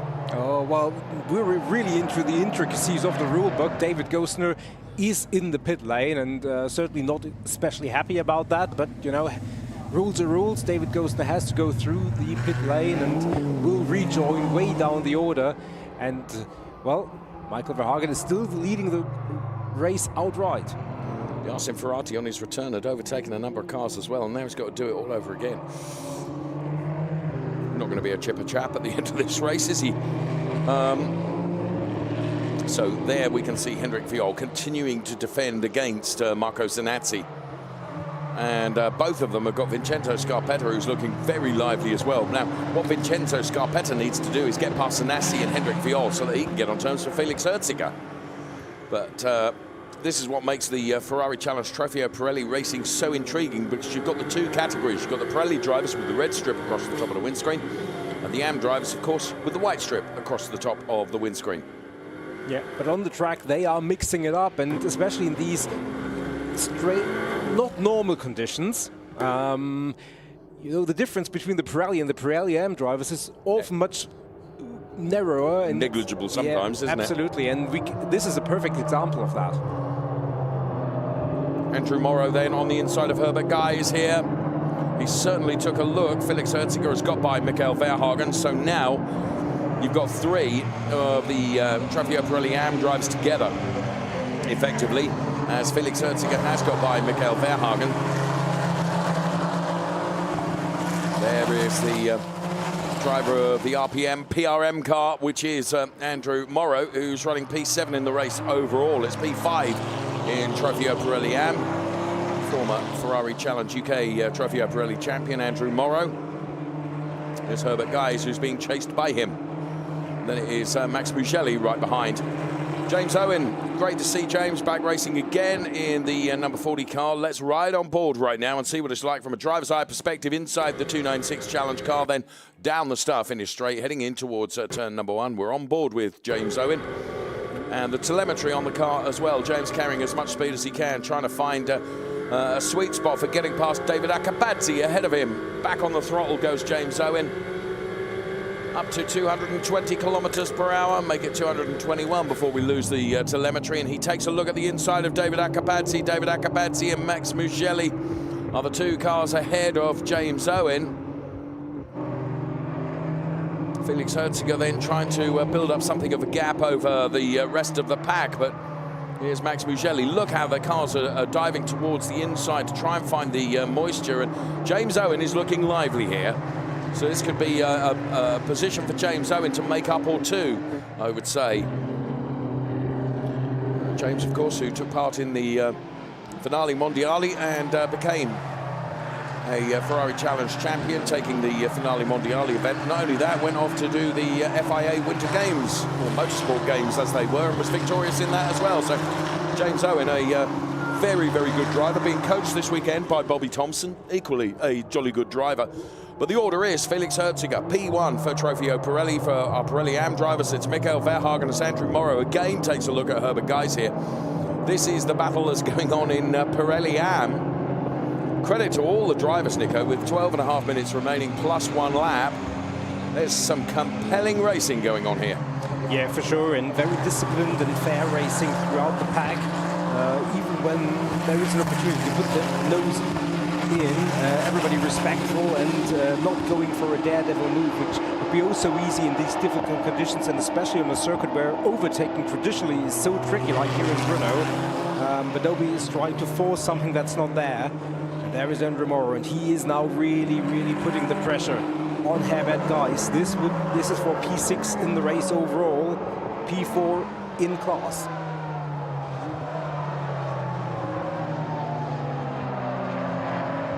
So Herbert Guys, Andrew Morrow, and Vincenzo Scarpetta has put himself between Hendrik Viola and Marco Zanazzi, or more likely it's Hendrik Viola has put Vincenzo Scarpetta between himself and Marco Zanazzi. So that little inter-class battle has gone away for the moment. The clouds are beginning to thicken and the sky darken in various shots that we can see. Not saying anything, but we've still got 11 minutes plus 1 lap to do. I'm sure there's not going to be any more rain. But my goodness me, what a curveball that would be if there was. So I'm just looking at the lap times, around about 2:09 at the moment. And drivers having to search out the moisture on the track, because wet weather tyres need moisture so that they maintain their ability to afford great driving from our Ferrari Challenge drivers. You can just see the back end of the Mikael Verhagen car getting out there. I wonder if that is because, you know, they're really beginning to struggle perhaps on these wet weather tyres on the drier parts of the circuit. Yeah, absolutely. And while some parts there are dark clouds here at the start-finish straight, actually briefly the sun came out, and you know, left, right, and center things are happening. And Hendrik Viol is now very, very close, and this is for the lead in the AMs. And equally, Andrew Morrow is still pushing Herbert Guys. Just taking a look at Hanno Laskovski and Hanno Laskovski's last lap times, because we think Hanno Laskovski is driving on slick tyres, just to see whether that crossover point has come yet, but I don't think it has. So Hendrik Viol, Mikael Verhagen, but this is Herbert Guys and Andrew Morrow. Herbert Guys soaking up the pressure from Andrew Morrow. And here then is the battle for P1 in Trofeo Pirelli AM. It's between Michael Verhagen in the red and yellow colours, and then Hendrik Viol. Trying to get in there as well as Vincenzo Scarpetta, who is not in the same category. But of course he wants to try and get up the road and see if he can get on terms with Felix Herziger. Hendrik Viol having a late look at the inside there, but Mikael Verhagen is able to carry more speed. Hendrik Viol is definitely quicker. And in the Drivers' Championship, it would be Hendrik Viol leading on 93 points ahead of Marco Zanazzi, then Michael Verhagen, Andrew Morrow, and Herbert Guys, if everything were to finish right now. But we still have 9.25 minutes plus a lap of this race to be done. So that was the live championship predictor that we were able to bring you. And there you can see Vincenzo Scarpetta absolutely determined to try and find a way by here. Of course, Hendrik doesn't want to let him through, because if Hendrik lets him through, which he could do, that means he's then got a Trofeo Pirelli cushion between himself and the guy that he's pursuing. Oh, that was a very, very close one. Scarpetta almost on the inside, and that was only a few inches between the two cars. Yeah, you said everything. Scarpetta really wants to get up the road and try and get on terms with Felix Herziger, but Hendrik Viol definitely has other plans, and well, that in a way advantages Michael Verhagen. While these two are fighting, even though they're not fighting in the same category, at least their focus is somewhere else than him. Fair point. Love that as they run downhill. into that right-hander, sweeping right-hander. Here's our race leader, Felix Herziger. Then we get this fantastic three-way fight that's going on between Mikkel Verhagen, Hendrik Viol, and Vincenzo Scarpetta. Marco Zanassi, Andrew Morrow, and Herbert Geiss are not so far behind either. They're the number 90 car, Vincenzo Scarpetta, as they accelerate uphill now. Felix Herziger and Scarpetta on the outside of Hendrik Viol. He's right alongside Hendrik Viol. Now the outside would become the inside for the next one, and I wonder if this is Scarpetta going through. It's not very often I say things that are pinpoint accurate, but what about that? Yeah, definitely. And now Hendrik Viol's strategy will probably change, and he will hope that Scarpetta does the same to Verhagen. Exactly. And he can be in tow, and that's probably the strategy now. I think it's wiser than trying to get past Scarpetta once again. And, you know, at the end of the day, Hendrik Viol, we've seen it last year and we've seen it this year. He is Mr. Consistent. Oh, absolutely. And he is banking as many points as he possibly can. Marcus Zanassi, the closest challenger in the championship. Right up his trumpet now. Just saying. Oh, this race is compelling, isn't it? Whichever way you look. Absolutely brilliant stuff. And Scarpetta, in fairness, is really taking it to Verhagen. Look at this. So, Scarpetta almost to the inside of Mikkel Verhagen. What a brilliant time to go to that onboard. And now to the inside. And what he did there, he just pressured Mikkel Verhagen. And that will play into the hands of Hendrik Viol, who's got a better exit. So all of a sudden, this fight for P1 in Pirelli Am is back on again. Credit to Vincenzo Scarpetta, who I have to say probably advantaged by the weather conditions, was able to take unorthodox overtakes. Yeah, indeed. And now obviously Scarpetta is only 2.9 seconds off Felix Herziger. Now, Herziger is not known for making mistakes and letting other people through, but, you know, we're 6 minutes plus a lap. It's still the potential there. And Scarpetta definitely on the up and going. And Verhagen, Viol, Zanassi, that could be a three-way fight all the way to the end. And you know where the sympathies of the fans here in the grandstands are. Yes, of course, they will be with the Scuderia Prague driver, I would suggest. However, it's going to be a fight to the finish, and a very, very exciting one with 5 3/4 minutes plus a lap still to be done. We ride on board right now with Mikkel Verhagen from Ferrari Warsaw, looking back at the colours of Hendrik Viol. Marco Zanazzi is right behind as well. Meantime, Vincenzo Scarpetta is setting qualifying laps in terms of trying to get on terms with Felix Herziger. And Hendrik Viol runs just a bit wide. Now, as they all search out some of the damper parts of the track. Yeah, last lap, Vincenzo Scarpetta more than a second quicker than Felix Herziger. And remember, that was on the lap where he made the overtake, so that was not easy going for him. And you can see how much of a gap he's already built towards the drivers behind him. Hanno Laskowski, the slicks driver. Yes, who provided great entertainment yesterday, continues to do the same with a slightly unorthodox way into the pit lane. Well, not getting any better for him. It was a risky approach to the race, but yeah, maybe sometimes when you're totally out of position, it's worth it. And there is Hendrik Viol with his first genuine look at Mikkel Verhagen. He's on the inside. It's not probably going to be just enough, but because that's like a double apex turn, isn't it? It's really difficult there. Yeah, but you can tell, I mean, Hendrik Viol is close and Marcus Zanassi is following suit, also closing in. This could really, really be interesting. And going back to the scene we saw earlier, the drivers now dare to go on the curbs and run a little bit wider, explore the limits of the track. Not that track limits will really be an issue here, but you can see that they have more confidence in the painted lines now. Great to see Hanno Laskowski. He's in the pit lane. He's perfectly all right. He went for a gamble, put the slick tyres on. He did jolly well. I mean, more than 3/4 of the race on probably, arguably, tyres that were always going to struggle. Absolutely. I mean, he's definitely had an interesting race, even though we didn't see much, because it must have felt very, very much like driving on ice. The gap for P1 is down to a second in Pirelli. So the battles are heating up. Pirelli and Pirelli Pro all coming to a head in the final 4 minutes of the race. So, yes, less than 3.5 minutes plus a lap.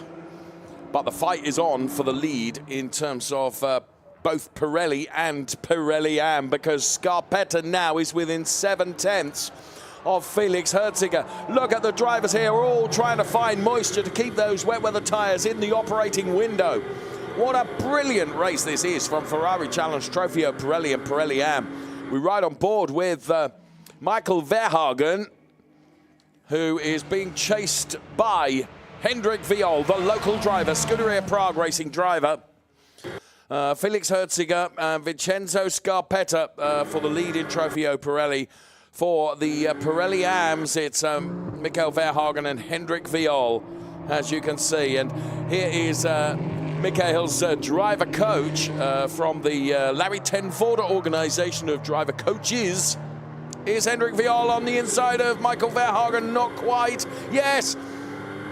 Verhagen runs wide. Hendrik Viol on the double apex. Surely he's done this, Nico. Side by side they go. This is for the lead in Trofeo Pirelli-Am. There is not a centimetre between the two drivers.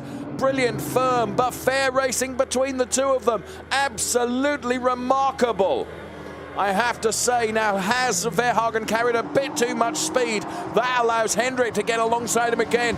Marco Zanassi maybe rubbing his hands with invisible soap, thinking this is going to come to me here. Wow, as they disappear downhill, side by side, it could almost be three abreast if Marco Zanassi felt like getting really brave. Here comes Hendrik Viol on the inside again. Marco Zanassi up his trumpet now. I mean, he's attacking, defending. And I'll tell you what, Andrew Morrow is not so far behind either. He could get an invitation to this three-way party as well. And the lead for the Pirelli is less than 3/10. While we're focusing with this, everything's happening at the same time now. Absolutely phenomenal stuff. Brilliant driving from all of our drivers. Oh, it's breathtaking, absolutely breathtaking. And look at this, Felix Herziger, who is going for 6 wins in a row. Vincenzo Scarpetta is trying to send that for a Burton. I can tell you, all the way around the outside of turn 1, surely not. No, he looks at the inside. There is almost a kiss between them, such is the affection between P1 and P2. Brilliant driving from both our Trofeo Pirelli drivers and our Trofeo Pirelli-Am drivers. Absolutely awesome here. Felix Herziger trying to make the car just a little bit wider by metaphorically sticking his elbows out, which is his right. He's got track position, but he's only got the remainder of this lap plus one more. Absolutely, Vincenzo Scarpetta, he is definitely at this stage of the race, he is the quicker of the two. And he is on the outside, but that is not enough in this corner. Herziger defends. Vincenzo Scarpetta is trying to get a slingshot here. Through the double apex he goes, gets to the inside, which becomes the outside, but now he'll try and get the switch back here. They go side by side. There's not a touch between them. Scarpetta has done it. What an overtake, Nico.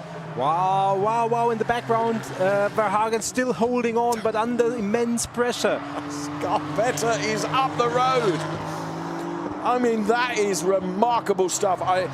Credit to both Felix and Vincenzo for driving so closely together and not touching. Remarkable stuff. Meantime, Michael Verhagen, talk about a lesson in defending your position. He's rewritten all 33 pages of that manual, I can tell you, and done it so well. Here comes Hendrik Viol. I mean, he's been all over the back, but as we've said so many times previously, it's all very well being as quick or quicker than the car ahead of you. You've got to find a way by. And he has been denied. Meantime, Vincenzo Scarpetta is checking out a 1.7 second margin on Felix Herziger. Here's Hendrik Viol and Michael Verhagen together. Is this going to be enough for Hendrik Viol to do it? I think it is. Well, credit to both of them, because under immense pressure, Michael Verhagen has lost out on P1, but credit to him for remarkable driving and remarkable defending. Please let this not be the final lap. If race control are listening, can we turn this into another 5 minutes, please? Because it has been awesome. Absolutely awesome. And I mean, fair fighting, hard attacking, but fair attacking and respectful driving when it came close. And there is a replay of that scene. This is how Vincenzo Scarpetta And Felix Herziger from our drone. Look at that. He sold him a little bit of a dummy. Oh, that was the tiniest of touches between the two of them. But do you know what? Rubbing is racing, and this has been racing of the highest degree, Nico. Yeah, I would agree that here it is just a little bit, but I would say that's well within the limit of what you want drivers to be absolutely able. And here is the overtake for the AMs. Hendrik Viol, who had pressured Michael Verhagen. I mean, all of them deserve such congratulations because it has been remarkable racing. Marco Zanassi, is he going to be able to find a way by through the final few turns of this race? And Andrew Morrow trying to get on terms with them as well. There is Andrew Morrow, who's running in P4 for Pirelli AM. And there you can see the tension. You think it's tension in the broadcast studio. You should be in one of the garages at the moment, I would suggest. Vincenzo Scarpetta, he's got a 3-second lead over Felix Herziger. Yeah, amazing. I would think that maybe Scarpetta has a slightly different setup for the changeable conditions, because otherwise that's almost unheard of. I mean, he sliced through the pack, had to go past several AM drivers and then catch Felix Herziger, overtake. Vincenzo Scarpetta wins a truly brilliant Ferrari Challenge Trophy Pirelli race, denying Felix Herziger his 6th race win in a row. Here comes Hendrik Viol for Scuderia Prague, followed by Michael Verhagen and Marco Zanassi. There is Claudia, Hendrik's wife, who will be thrilled and thrilled. I mean, each and every one of the drivers deserves so much congratulations. There is Michael Verhagen's driver coach, who I think he needs a coffee. Vincenzo Scarpetta, well, up until this point, Vincenzo had opened his account really well in Monza by taking 2 P3s, but that was a remarkable drive by so many drivers, including this man, Hendrik Viol, who will be the first to say, my goodness, he had to work hard against Michael Verhagen. Oh, I so enjoyed that Trofeo Pirelli and Pirelli AM race. That is why the Ferrari Challenge is oh so good. No question about it. And I mean, we thought that maybe the tire choice would be the story of the race coming into it, but far from it. Definitely came out all decided on the track by magnificent driving and overtakes. A slight ulcer in my tongue now. No surprise, really, is it? That was awesome stuff. This man, Michael Verhagen, who I have to say I've enjoyed many conversations with. What a brilliant driver. Okay, it's only going to be P2, but it's a richly deserved P2. Yeah, and I think, personally, I mean, for a moment he looked like vulnerable to Marco Zanassi once he lost the lead, but he held firm, and great driving. Also from Andrew Morrow, didn't have luck throughout the season. Well, yeah. Forgive me, Max Mugelli is taking P3, of course, as the rain begins to hoon down right now. If this had happened just 5 minutes ago, the shape of this race might have been altered still further. Yeah, absolutely. I mean, timing is everything. Credit to Yasin Ferrati, 2 drive-through penalties and still makes it to P4 in Trofeo Pirelli, so fair play to him. I mean, he's advantaged by virtue of the fact that neither Gilles Renman nor Henri Assi finished, I suppose, but even so. That was an awesome drive, Vincenzo. I mean, that really was, all right, steady on, friend. That really was awesome. I've run out of adjectives that I can use. I really have. Well, Felix Herziger denied the 6-peat, if you will.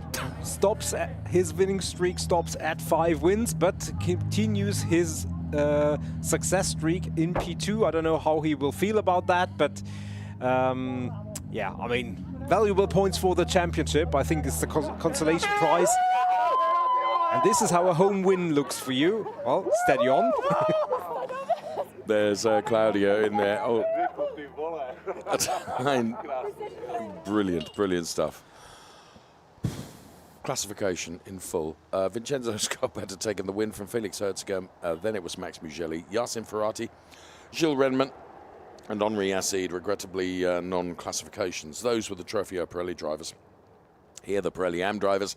Hendrik Viol ahead of Michael Verhagen, Marco Sanassi, Andrew Morrow, James Owen, David Akabadze, Herbert Geis, and David Gosner ahead of Martin Havas, Armin Arifpour, Nobuhiro Imada, and Hanno Laskovsky with an NC. My goodness. We will be heading up to the podium momentarily for our drivers, but I hope we're going to hear from our race winners in both of the categories very, very quickly, and hearing what they've got to say, because the questions that will be set by Ludovica should be searching for the right expressions. And first of all, we're going to hear from Vincenzo Scarpetta, who drives for the Radici Automobili organization, and this is his car, the number 90 car. So we're standing by to hear from our race winners, and Ludovica is lining up Vincenzo Scarpetta right now. What's he got to say on that tremendous victory? Vincenzo, congratulations. What an incredible race for you today. You managed in the best way this track and your car. So I want to discover with you more about your race and your feeling to be here today. Thank you. It was a difficult race for the bad condition, rain, dry, rain, dry, rain, dry. But it's very funny. It was very funny. Thank you. Thank you for your time and congratulations again. Thank you. Grazie mille. Ciao. Well done, Vincenzo. Up next, we'll be hearing from the driver of this car, which is Hendrik Viol. What a race he had.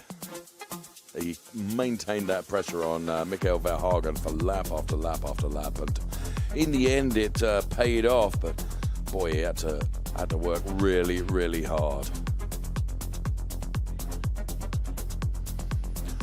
So driving for the local dealer then, the local team, Scuderia Prague Racing. Let's hear from Hendrik Viol. Well done, Hendrik. Michael, congratulations. Your smile says more about these words. I want to discover with you, how do you build this race with your team and your feeling?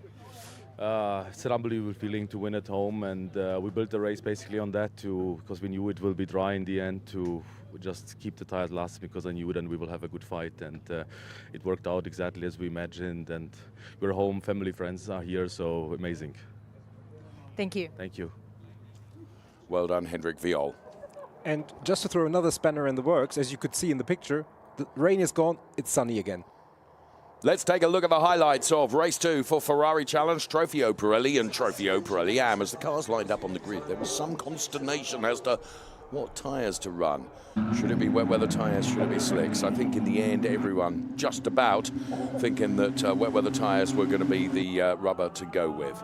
As the lights went out, a brilliant start from a number of drivers, including David Gosner, who really got going from the get-go, and Yassin Ferrati and Felix Herziger side by side, but Michael Verhagen all the way around the outside of everybody for a Trofeo Pirelli Am driver to pick up the lead of the race overall.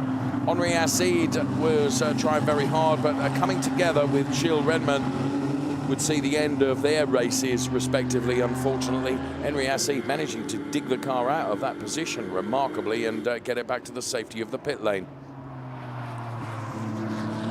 Henri Acide then, and David Gosner had to take a drive-through penalty for overtaking under the safety car. And then this fight towards the end of the race would pursue.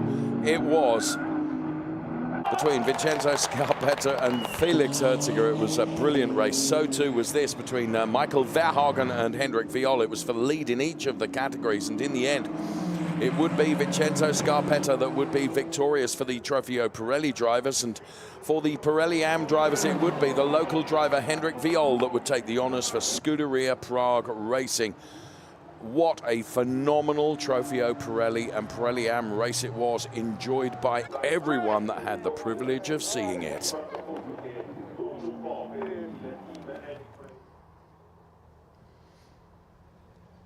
Best progress, Vincenzo Scarpetta up 13 places. David Akabadze up 7 places. Fastest laps came from Vincenzo Scarpetta and also James Owen for the Trofeo Pirelli AM drivers. What about that?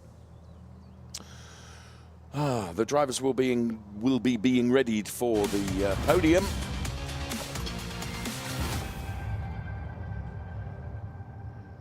And now we are ready for this podium. Second race, an amazing and incredible race. Pirelli main class. Third on the podium, welcome back, Max Mugelli. Well done, Max. Richly deserved Second podium. driver on the podium, Felix Irsiger. There's Felix Herziger. Vincenzo Scarpetta. Team manager, Radici Automobili. Radici Automobili then going to be represented on the podium as well. This our Trofeo Pirelli podium. Anthem. Here comes the anthem.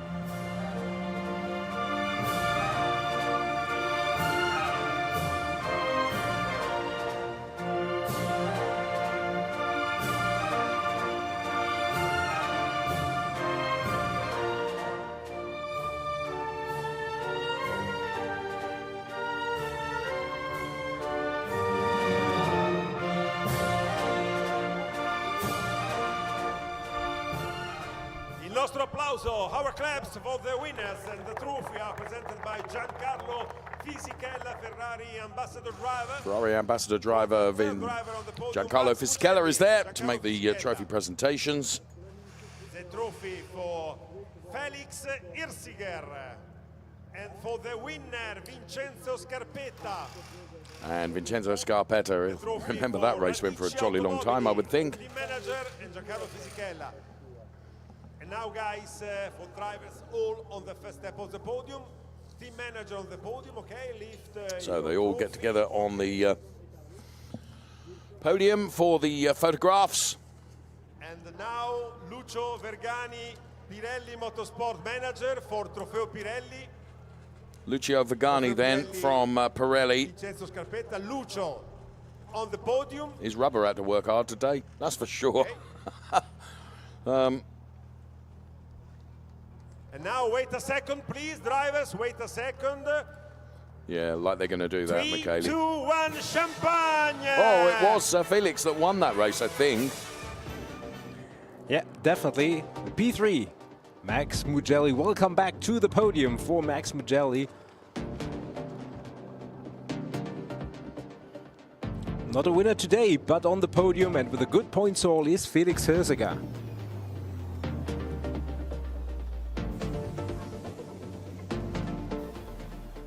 Race winner.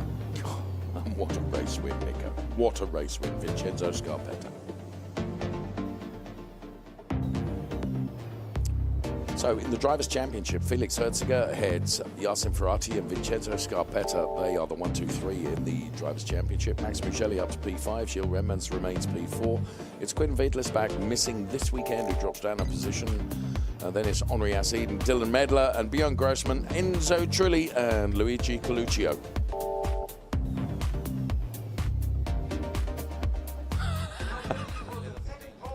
Hendrik, well done. Here's Marco Zanassi, then Trofeo Pirelli AM P3. Second driver on the podium, Michael Verhagen. Here's Michael Verhagen. And the winner is Hendrik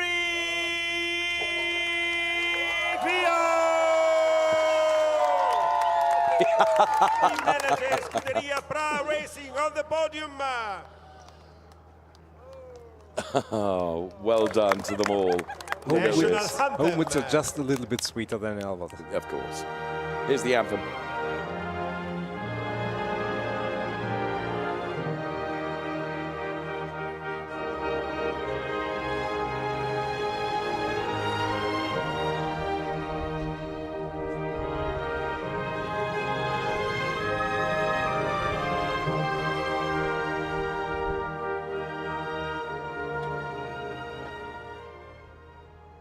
Our claps for the winner podium and trophy. are presented by Giancarlo Fisichella, our ambassador driver. Here come the trophies then. Giancarlo Fisichella. Marco Zanassi receives his P3 trophy. For second driver, Michael Verhagen. And for the winner, And Michael Verhagen, and now, of course, Hendrik Viol. Scuderia Pra Racing. And now Lucio Vergani, Pirelli manager motorsport. Lucio Vergani then with the Hendrik Viol. with the Pirelli trophy Lucio on the for Hendrik podium. Viol. Please, okay, lift your trophy, smile, pictures. Image from Brno circuit. Okay. Okay. So all the photographs having been taken. Podium and wait, drivers, please wait a second. Okay, 3, 2, 1, Battle of Champagne. And then the champagne.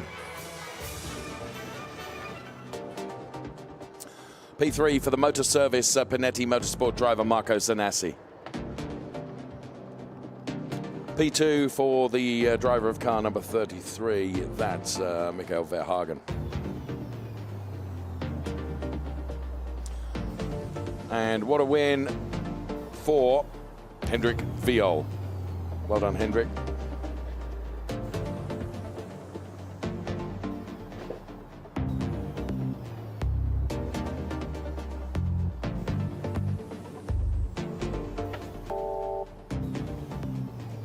And in the Drivers' Championship for Trofeo Pirelli Am, Hendrik Viol leading Marco Zanassi.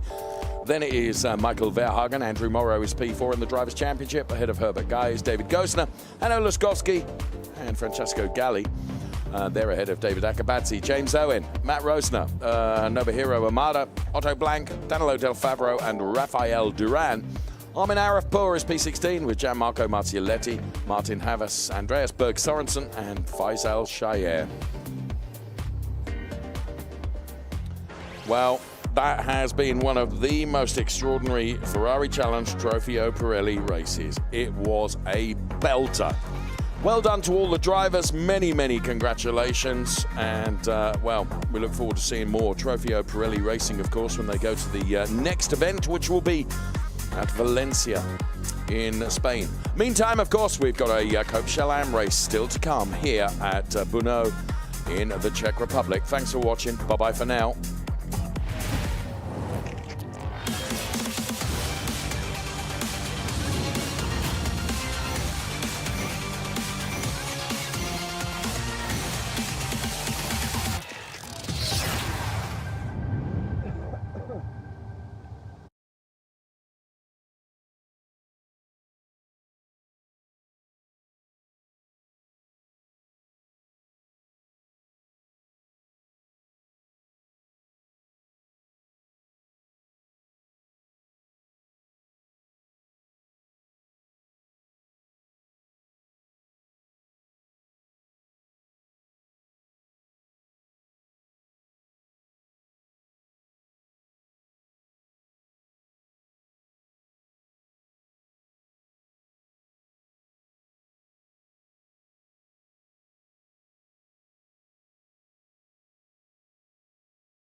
Forza terra.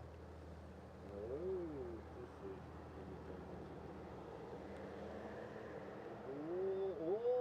sì.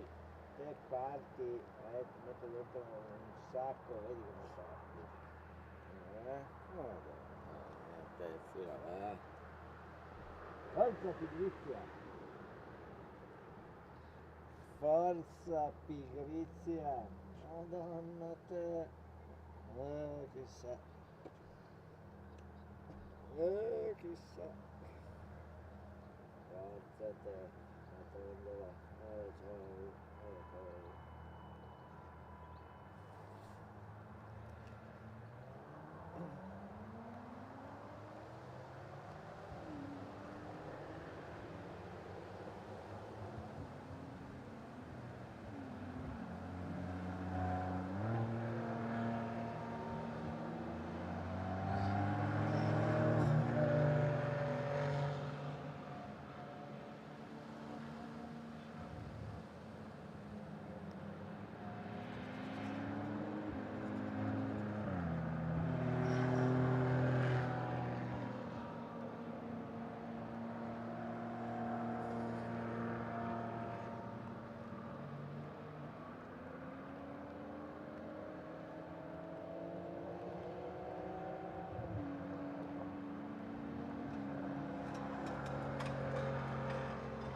Avanti Marco. Sì. Tra l'altro volevo chiederti, ma a te sembra buona di back? Aspetta,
l'unico momento in cui sei tranquilla è quando mi stacchi. In cui stai tranquilla è quando mi stacchi.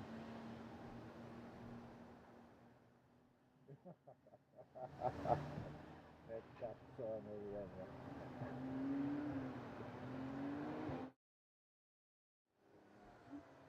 Quando stacchi i miei scarti puoi guardare altro.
Hello everyone, welcome to the Automotodrome Brno for the second race of our Ferrari Challenge Copa Shell Am drivers.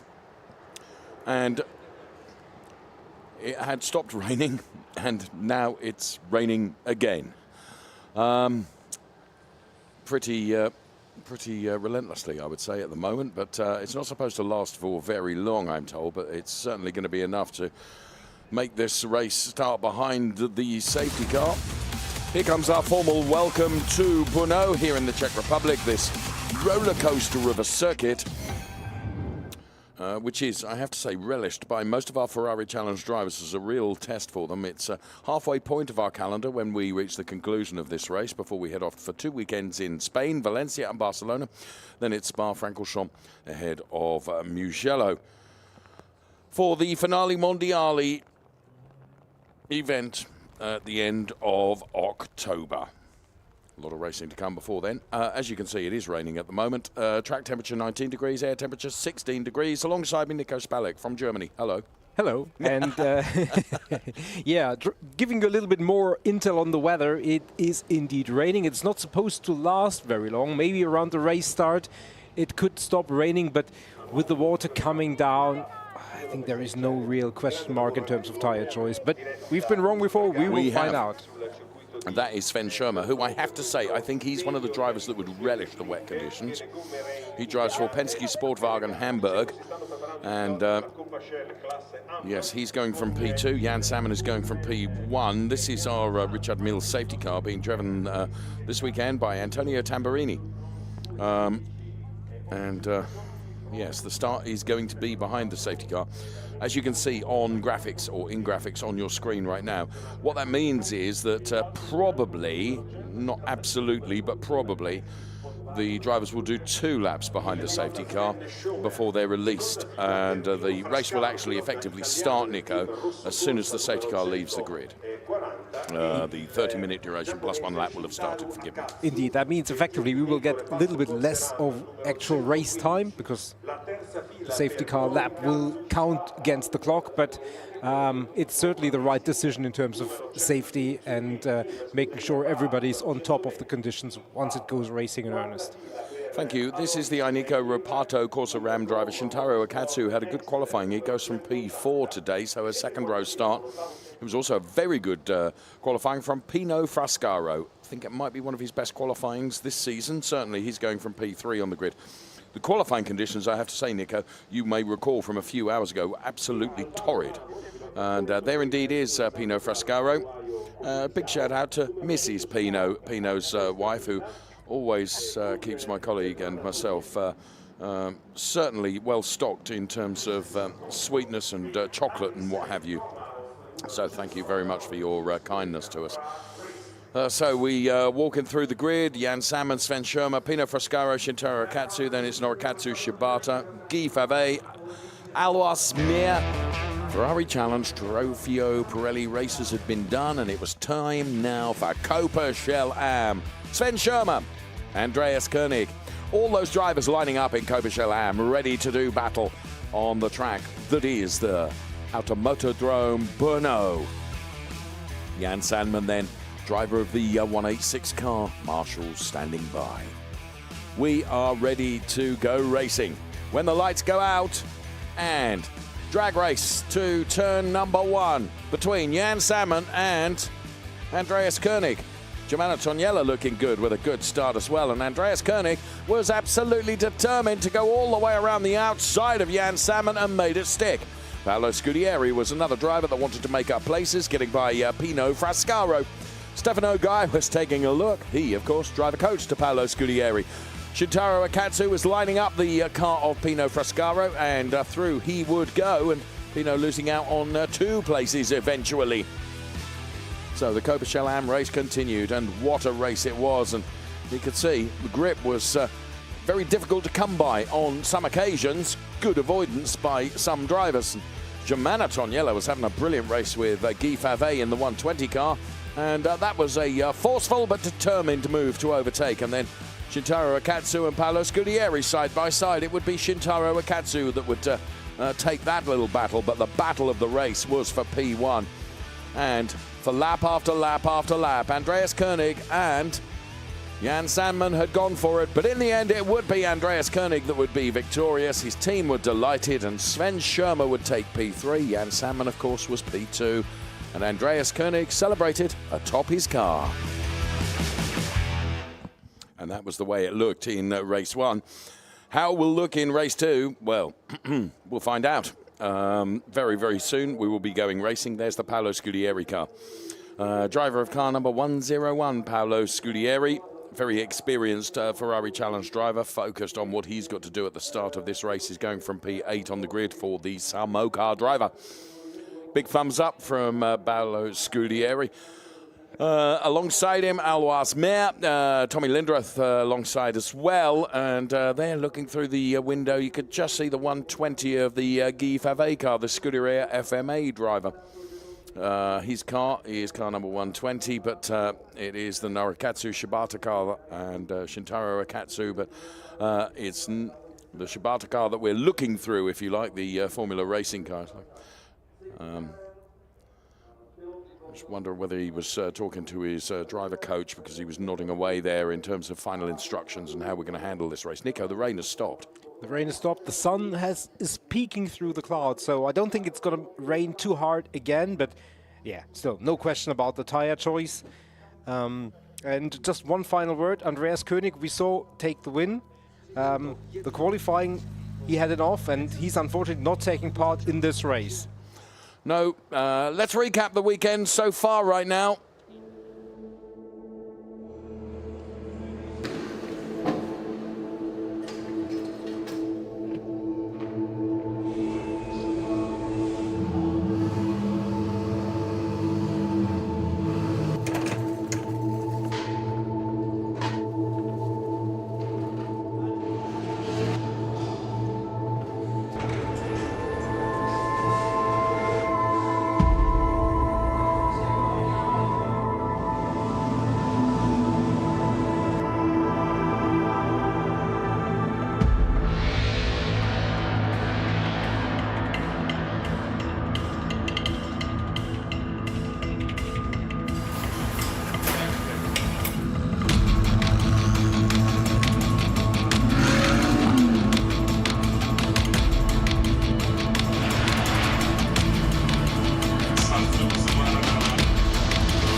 Emozioni Ferrari a Brno in Repubblica Ceca, emozioni con il Ferrari Challenge, trofeo Pirelli Serie Europa 2025.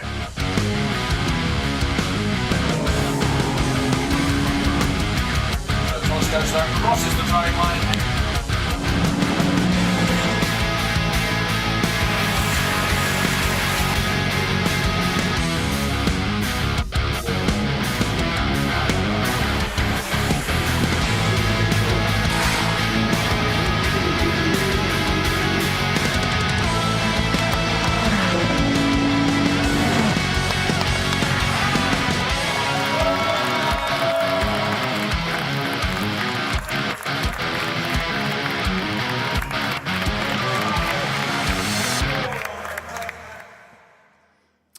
Recap of the weekend then.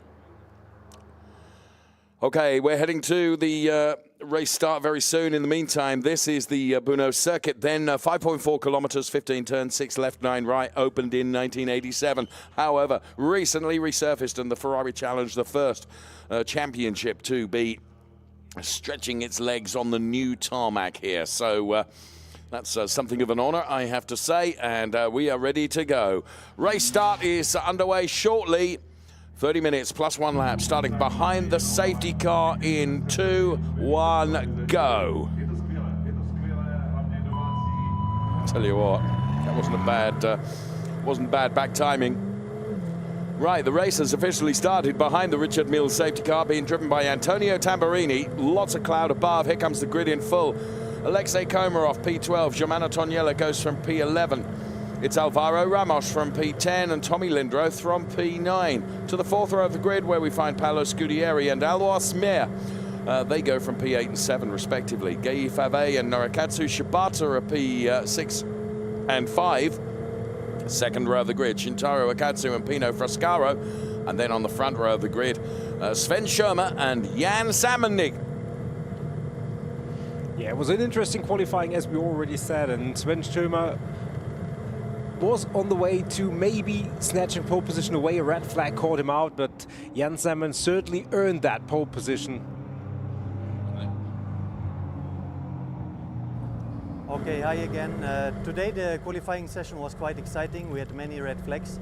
I needed some laps to get into the groove and into my rhythm, but at the end it was a big pleasure driving in these conditions, and I'm really looking forward to the race and hopefully not doing any mistakes like yesterday at the start and just bring it home. Well, Jan Salmon certainly did get into the groove in qualifying. The conditions absolutely to his liking. The race is on. It's Jan Salmon from Sven Schirmer and Pino Frascaro and then Shintaro Akatsu. From our drone, this is going around this sequence of turns, which I love. We did some pieces to camera here earlier on in the weekend, and it's a lovely part of the circuit. And a good vantage point because you get to see so many of the turns and see the cars coming downhill at a fairly rapid rate of knots, it has to be said. In dry conditions, a less rapid rate of knots when it's a little damp as it is now. Yeah, and especially slower when you're behind the safety car, but we expect that to be 2 laps probably. Might even only be 1, you know. Well, might be. I could imagine that the race control will want to give the drivers an impression of every part of the circuit before it allows them to really get going in earnest, but they will make the call. Play, yeah. I mean, great shot here in the sunshine with the spray. Very nice visuals. Towards the end of the race, you know, the drivers are really going to have to be hunting out the damp patches of the track to keep the tyres in the operating window. We're assuming that all the drivers are on wet weather tyres, which of course they are. You can see the spray that, I mean, there's plenty of standing water, and you've made the point, the lower parts of the circuit, Nico, that's where the most of the water is going to be, and that's where visibility is going to be at its most critical, I would suggest. Yeah, for sure, especially because it's also the twisty part, so you really have to have the brake points exactly. And you know, in these conditions particularly, the track evolves from lap to lap because of standing water, because of grip levels. It's always ever changing. You're right. You're right. And yes, you're right. The safety car is going to stay out for another lap, but I reckon this will be the last one. So we've got 26 3/4 minutes plus 1 lap remaining. Oh, and that's a nice shot as well, Nico, of the whole paddock area at the Automotodrome Brno. There's Shintaro Akatsu, driver of the 115 car.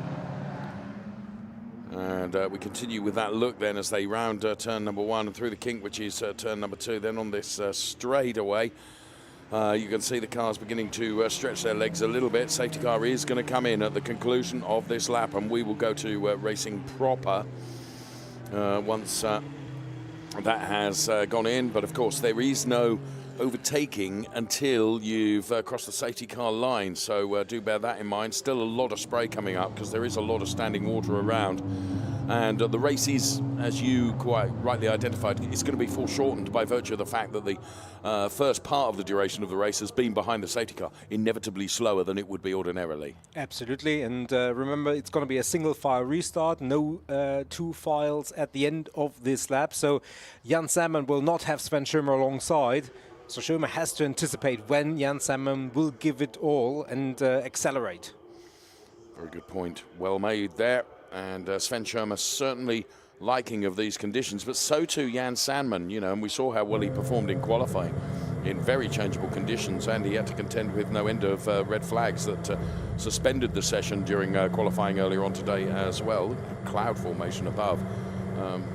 Really rather pretty to look at, but not as pretty as a grid full of 296 challenge cars that are racing in Copa Shell Am. By the time the safety car has peeled off into the pit lane, going to have about 24 minutes plus a lap of racing. Perhaps a bit less than that to enjoy from our Copa Shell Am drivers. So really does become something of a sprint race, Nico, for all of our drivers.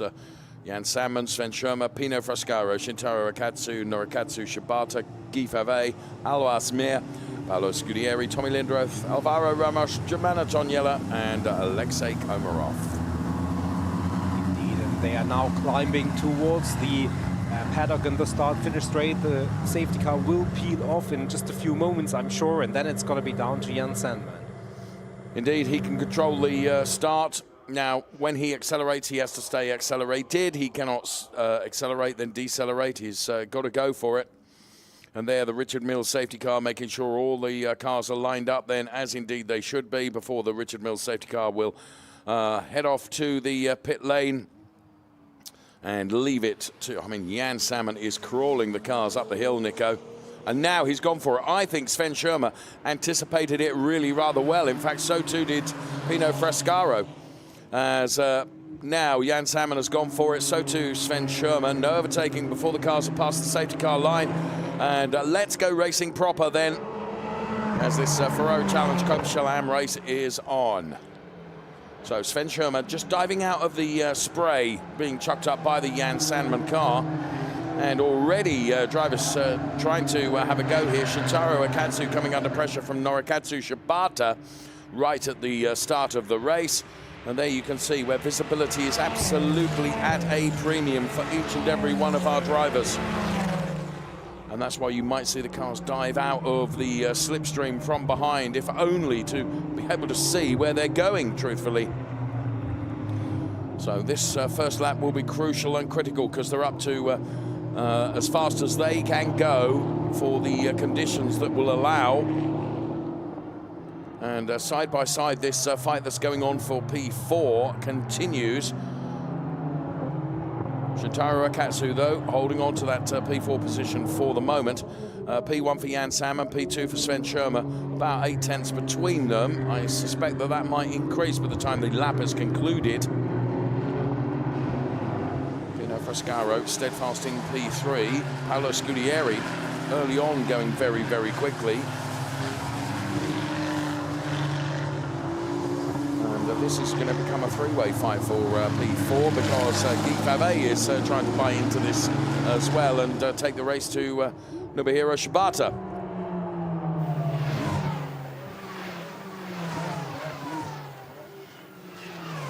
Safety car period is under investigation. It's Norikatsu Shibata that is currently running in P5. And under pressure is Shintaro Akatsu ahead, and Guy Favre trying to keep with these two cars at the same time. Sandman has increased his margin to 1.1 seconds from Sven Schirmer, who is P2. There is Pino Frascaro. As I said, he's kind of steadfast out on his own in P3 at the moment because there's a battle going on behind, and Shintaro Akatsu is not able to get on terms with Pino Frascaro because his review screen is rather full of the Norikatsu Shibata car. Here's P1 and P2, 1.1 seconds. I think Sven Schirmer is just about getting grip into his tyres right now. Norikatsu taking a look at the inside of the Shintaro car, but nothing doing. For the moment, around turn 1 they come, and there, as our camera reveals, the spray continue to play a part in the visibility of all these drivers, but has Norikatsu done enough now? Norikatsu Shibata going through on Shintaro Akatsu. No, not quite. Shintaro. Now, though, Norikatsu has done enough as Shintaro Akatsu has to yield, and that's a change for P4, Nico. And credit to Shibata, who had pressured and pressured, and eventually the pressure paid off. Yeah, absolutely. Already he's building a gap, and I think it's not a very daring prediction to think that Pino Frascaro will have company for that P3 position fairly soon, because already Shibata is pulling away from Akatsu in P4 and 5, and Guy Favre, well, you can see he is closing the gap. So Akatsu for the moment defends, but under pressure right away again. The lap for the gap for the top two, roughly 1.4 seconds. Of course, the teams will have looked at the weather predictions for this race in terms of how they set the car up, and it might just be that the setups have been absolutely identified correctly by some teams more than others, and therefore the cars are more responsive in the conditions that we have for the moment. We've still got 20 minutes of this race, so the conditions could still change.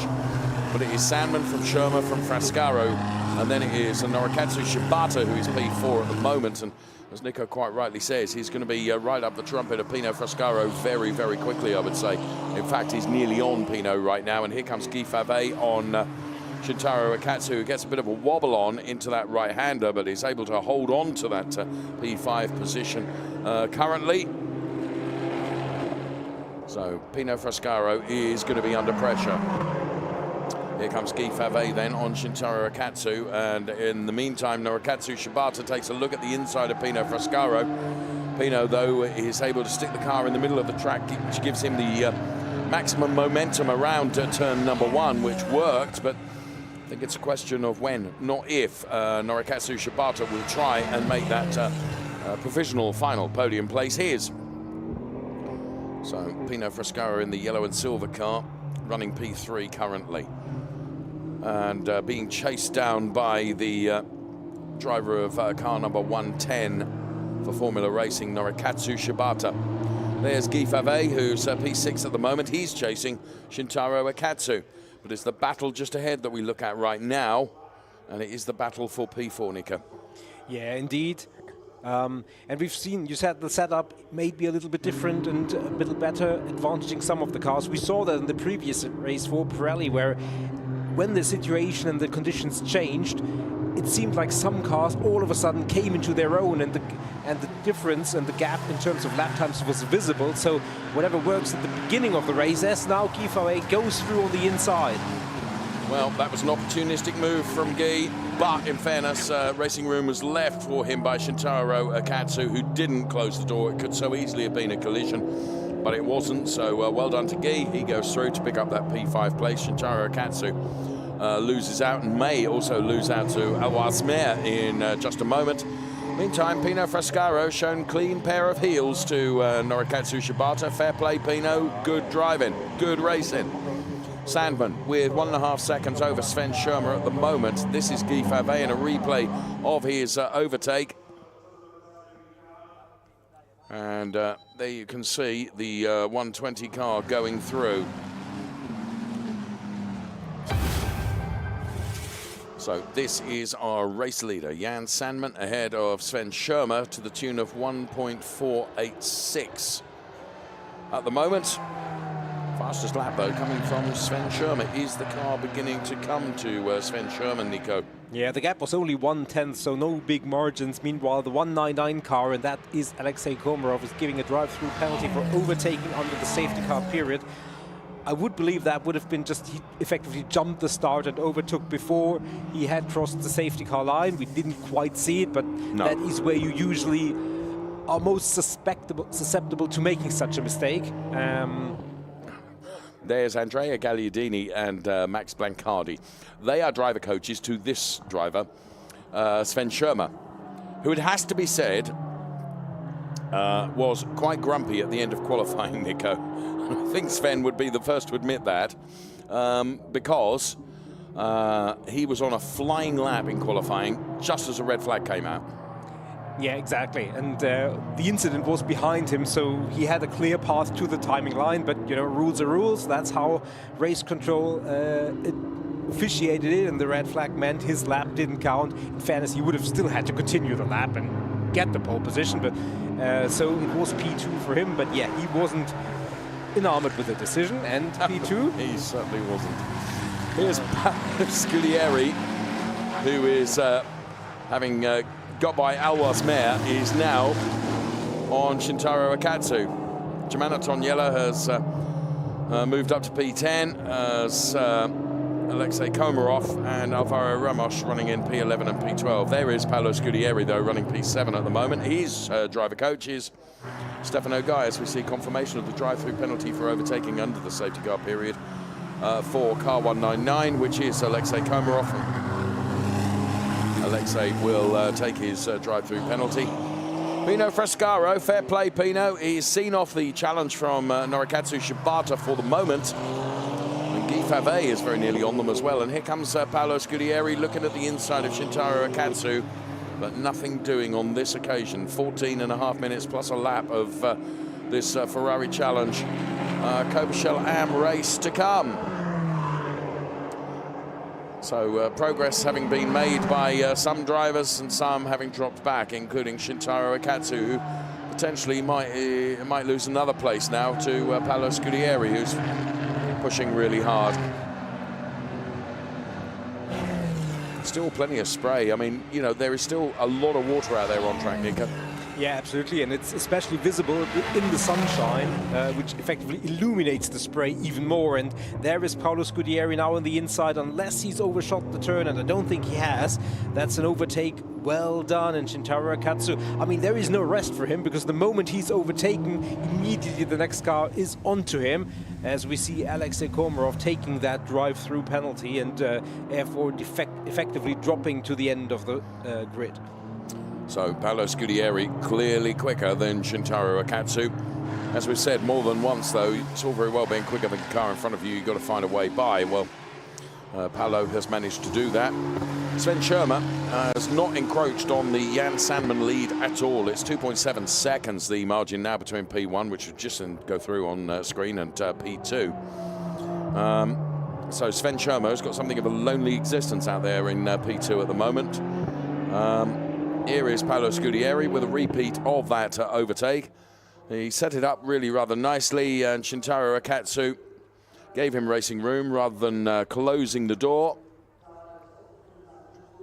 And you can see he went to close the door and then realized that the gap that he wanted to steer into was really rather full of the red and blue colors of Paolo Scudieri's 296 Challenge car. Yeah, indeed, and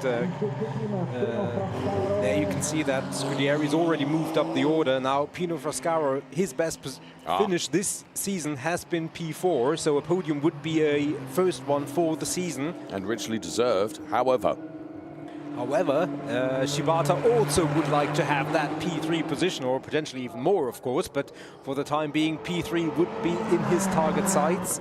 The two of them, or Frascaro, 9 seconds adrift from Sven Schirmer, so it's really the top two, and these are the next fight group effectively. Yes, Pino Frascaro then, and on the last lap, Norikatsu Shibata was quicker. But I just think Pino is driving his own race. He's not being pressured, he's not making mistakes, and therefore Norikatsu has got to push really hard and try and provoke an error, and then try and find a way by Pino Frascaro, which thus far he's been unable to do. We're into the final 12 minutes plus one lap of this Ferrari Challenge Copa Shell Am race, which is being led by Jan Sandman to the tune of 2.7 seconds. So for Jan Sandman, of course, it'll be better than the P2 that he took yesterday, and he will add it to his tally of 3 wins, I think, or it would be 3 wins in his campaign so far this season, if it were all to stay the same as it is currently, Nico. Yeah, indeed. Sven Schirmer is our championship leader, and he's been extremely consistent in terms of banking very, very strong points hauls, and P2 would be another one in that category. So he certainly would like to have the win. As we heard from qualifying, he's definitely not satisfied with anything but P1, but P2 would be good for his championship chase. Sure.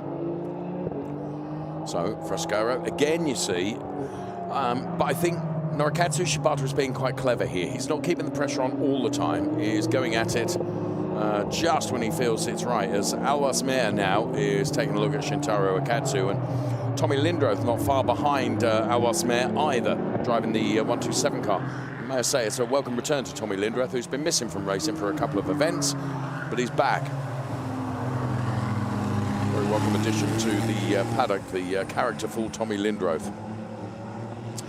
Sandman then, 3.4 seconds to the good over Sven Schirmer. This is Paolo Scudieri running in P6. Then there's a bit of a queue forming now behind Shintaro Akatsu. Nico, if I could be so bold, as Tommy Lindroth is lining up the 180 car of Alwas Meyer.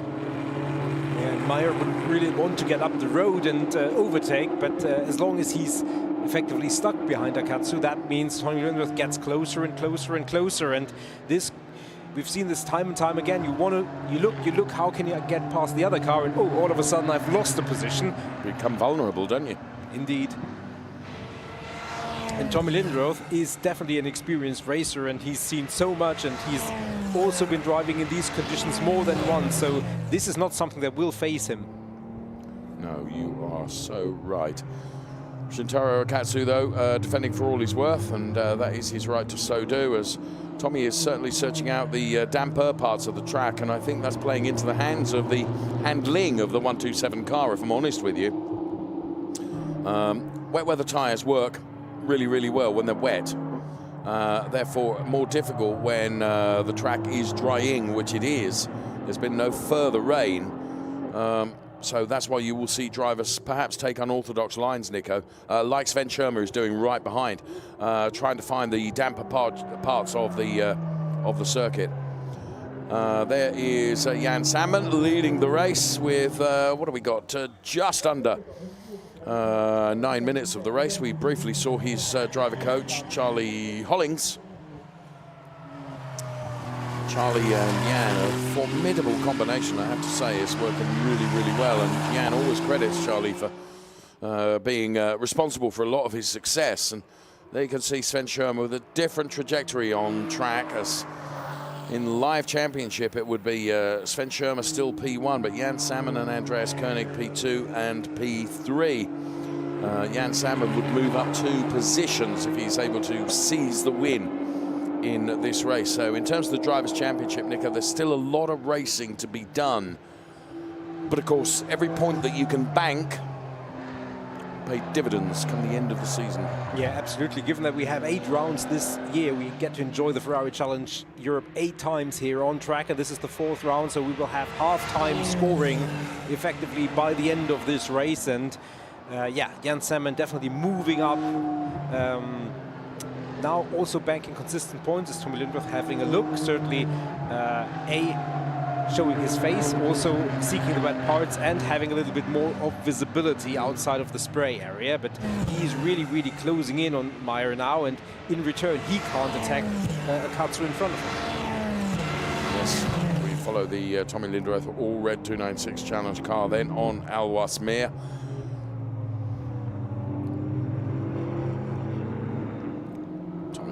With that car very firmly in his target sights, move up to P8. Just behind is Germano Toniela.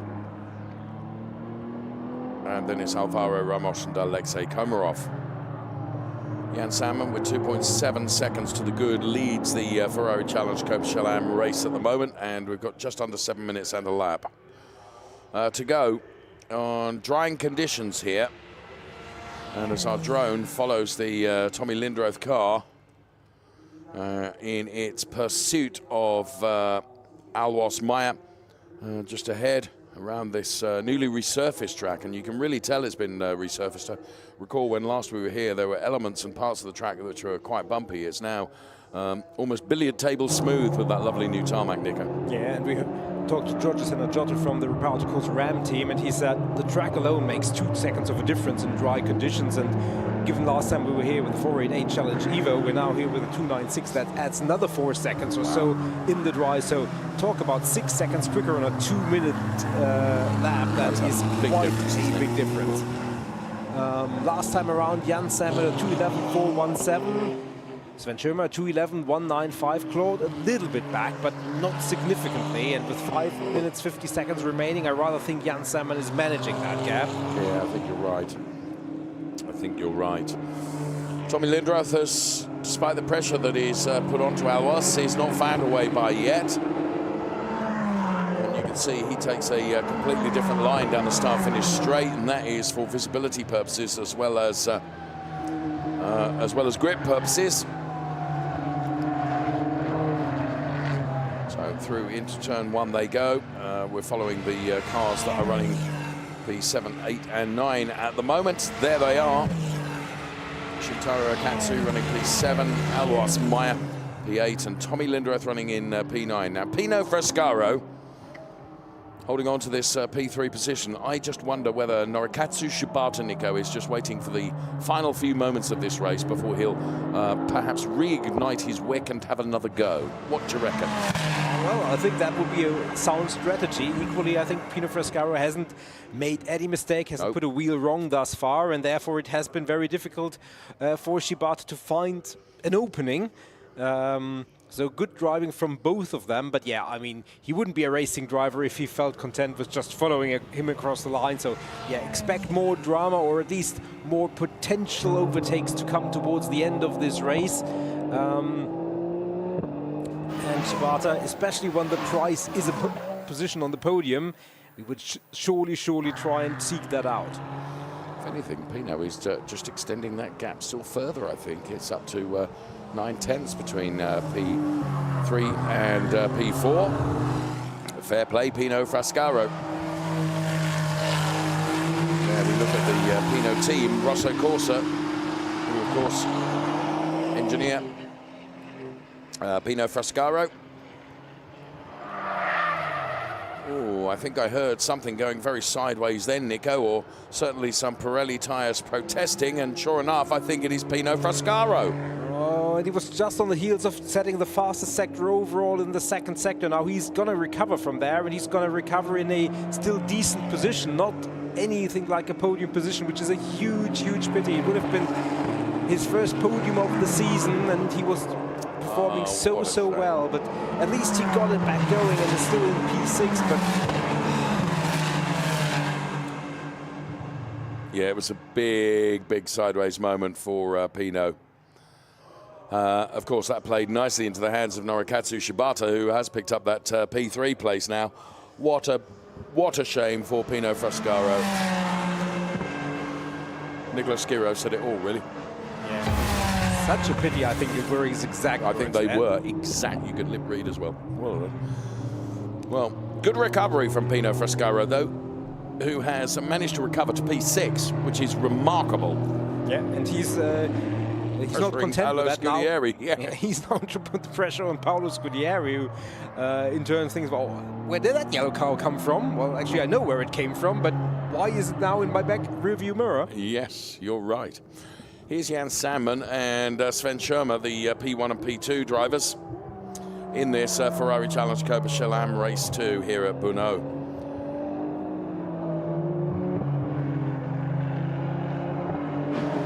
And tell you what, Paolo Scudieri's got pressure from Pino Frescaro, who really is pressuring him and pushing him.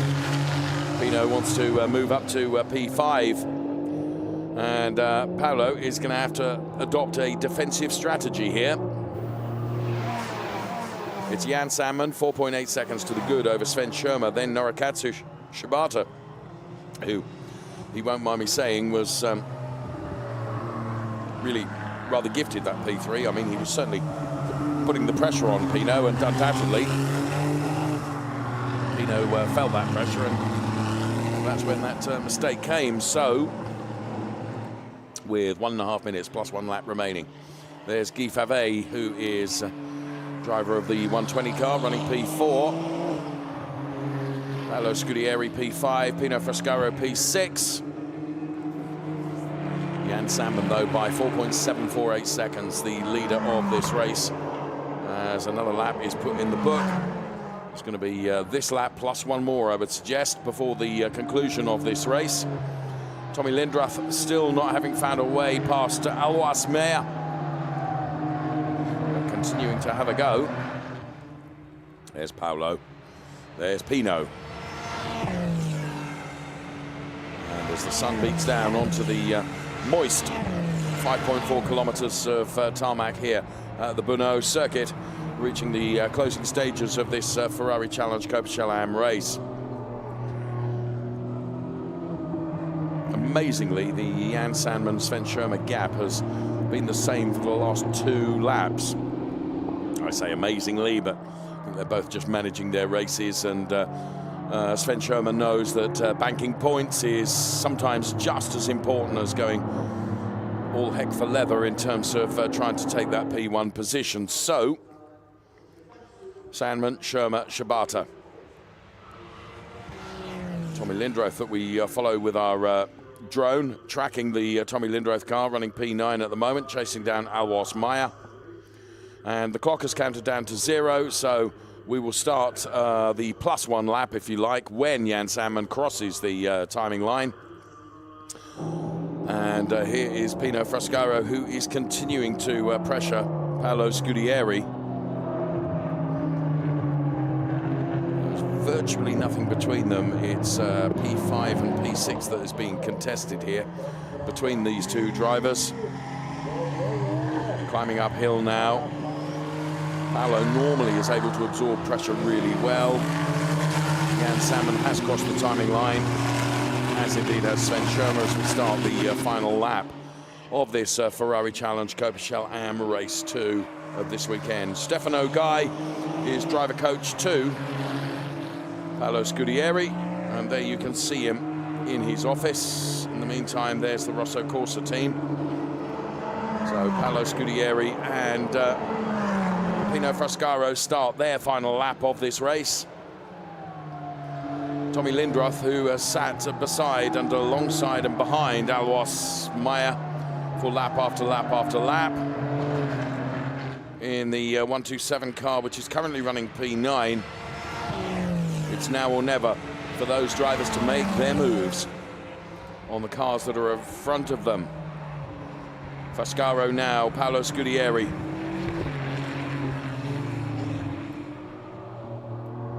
The wet weather tyres probably now protesting, I would suggest, as they run lap after lap in drying conditions.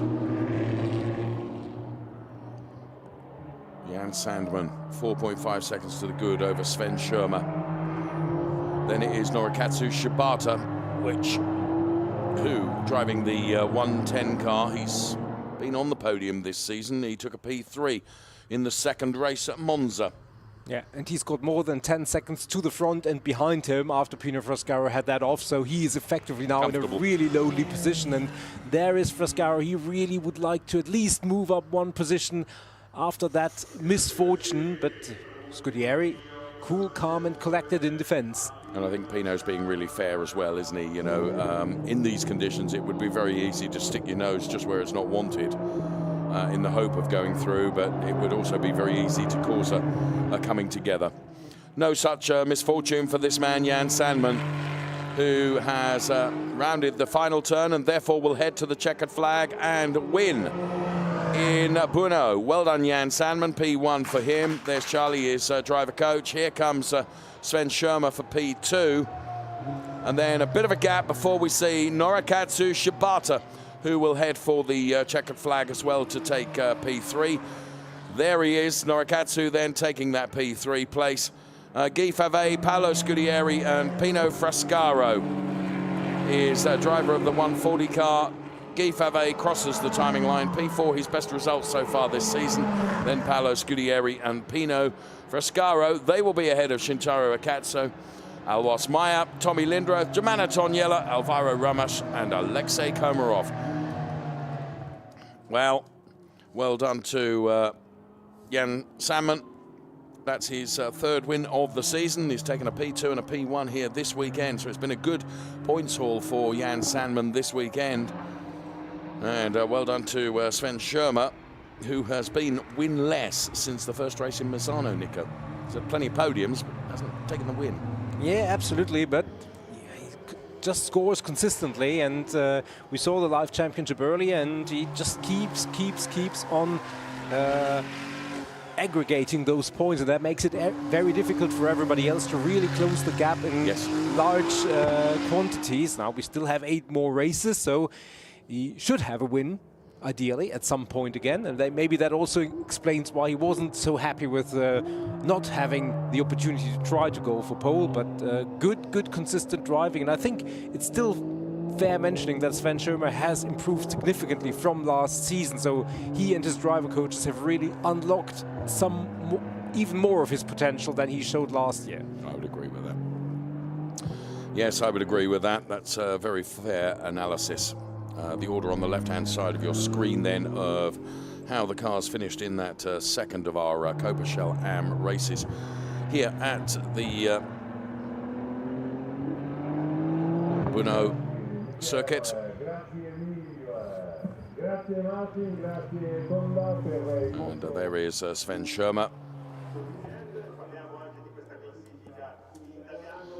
But Jan Sandman into the pit lane. He will park up in front of board number 1. His privileged parking position by dint of the fact that he is the race winner.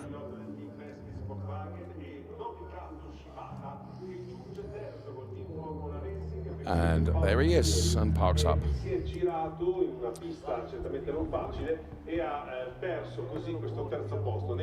comes Sven Schirmer. He takes the P2 position.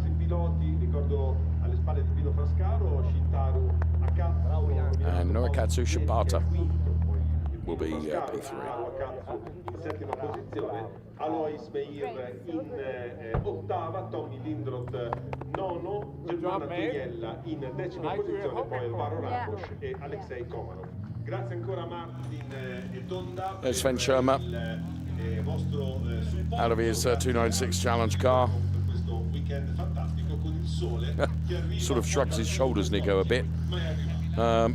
He certainly did everything he could, I think, in that race. And there is Andrea Gagliardini, one of his driver coaches.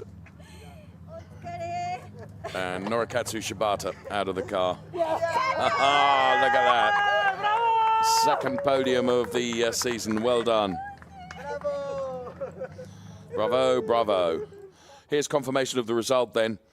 Jan Sandman taking the win from Sven Schirmer and Norikatsu Shibata. Then it was Guy Favre, Paolo Scudieri, Pino Frascaro, Shintaro Akatsu and Alois Meir, ahead of Tommy Lindroth, Germana Togliella, Alvaro Ramos and Alexei Komarov. Well done, everyone. Nice shot, actually, of now a little bit of harmless high cloud and some blue skies. I didn't think we'd see that today necessarily.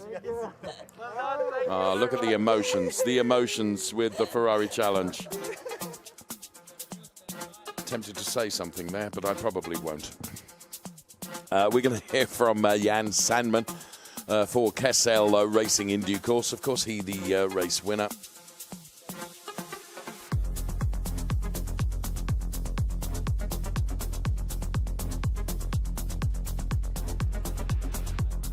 And it will be Ludovica that will be getting hold of Jan Sandman to get his emotions from that race, that's for sure.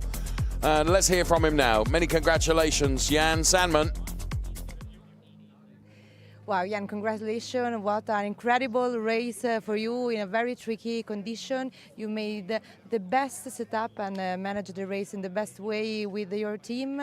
So I want to discover with you your feeling and your feeling to be here. Yeah, I'm feeling very happy, of course. Today everything worked out, not like yesterday. The feeling in the wet was really nice, also in the qualifying. Just needed some laps to get into the rhythm, but then it was a lot of fun. And even in the race. Could have been a little bit more rain, but it was nice. Thank you. Thank you. Thank you. Jan Sandman after more rain. Ferrari Challenge Copa Am Race 2. Lined up, ready to go for it. Sven Schirmer going from P2, Jan Sandman going from P1. Heavy rain shower right at the start of the race. Pino Frascaro with a brilliant qualifying going from P3.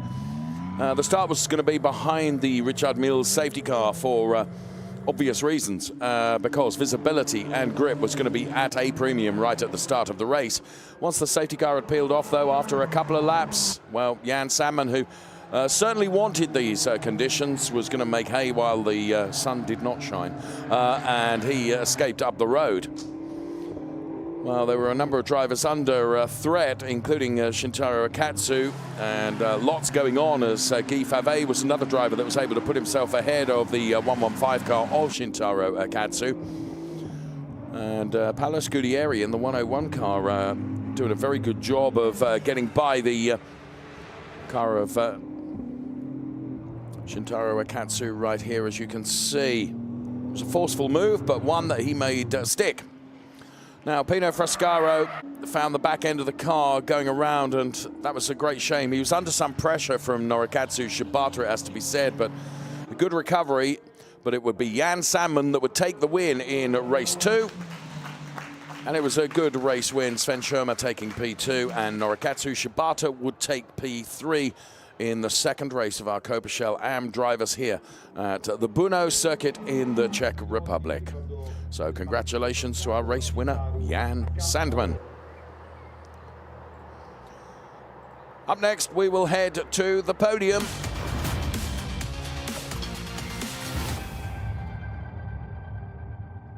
And now we are ready for the podium, Shell AM class. On the podium, the winners. Third on the podium, Norikatsu Shibata. Here comes Norikatsu Shibata then. Second, to take P3. Sven Schirmer. Mr. Antonello Coletta looking on. And the winner There's is Sven Schirmer. Jan Sandman. And Jan Sandman then to the top step of the podium. On the podium, Team Kessel Racing. Kessel will be on the podium as well for the Copa Teams trophy. And now National Anthem will play out now.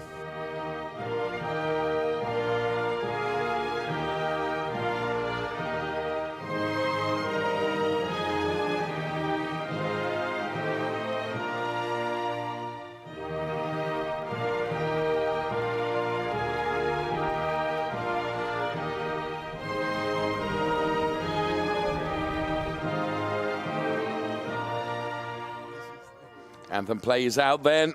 Un grande applauso. Our claps for the winners, and the trophy are presented by Jiri Roda. Jiri Roda, CEO of Creditas Group, making the trophy presentations. For the third driver on the podium, Norikatsu Shibata. And Norikatsu then very happy with his second podium of the season. Talking of seconds, Sven Schirmer takes the P2 trophy. But the race winner is Jan Sandman. For the team manager, Kessel Our Copa Racing. Team trophy, of course, is presented to Kessel Racing. And now, please, Mr. Roda on the podium with the drivers, with the team manager. And the drivers, please, yes, on the first step, lift your trophy. Okay. And all smiles. Photos from Brno, Czech Republic for this fourth race of European Championship. Okay, and now driver wait a second. Wait the a second, can my leave the eye. podium. Who's going to be first with the champagne here? It's okay. going to be Schirmer. I think it was Sven Schirmer. What about that? He may not have won the race, but he won the champagne race. Well done, Sven. Formula Racing, Norikatsu Shibata then taking P3. P2 for Penske Sport Wagen Hamburg, Sven Schirmer.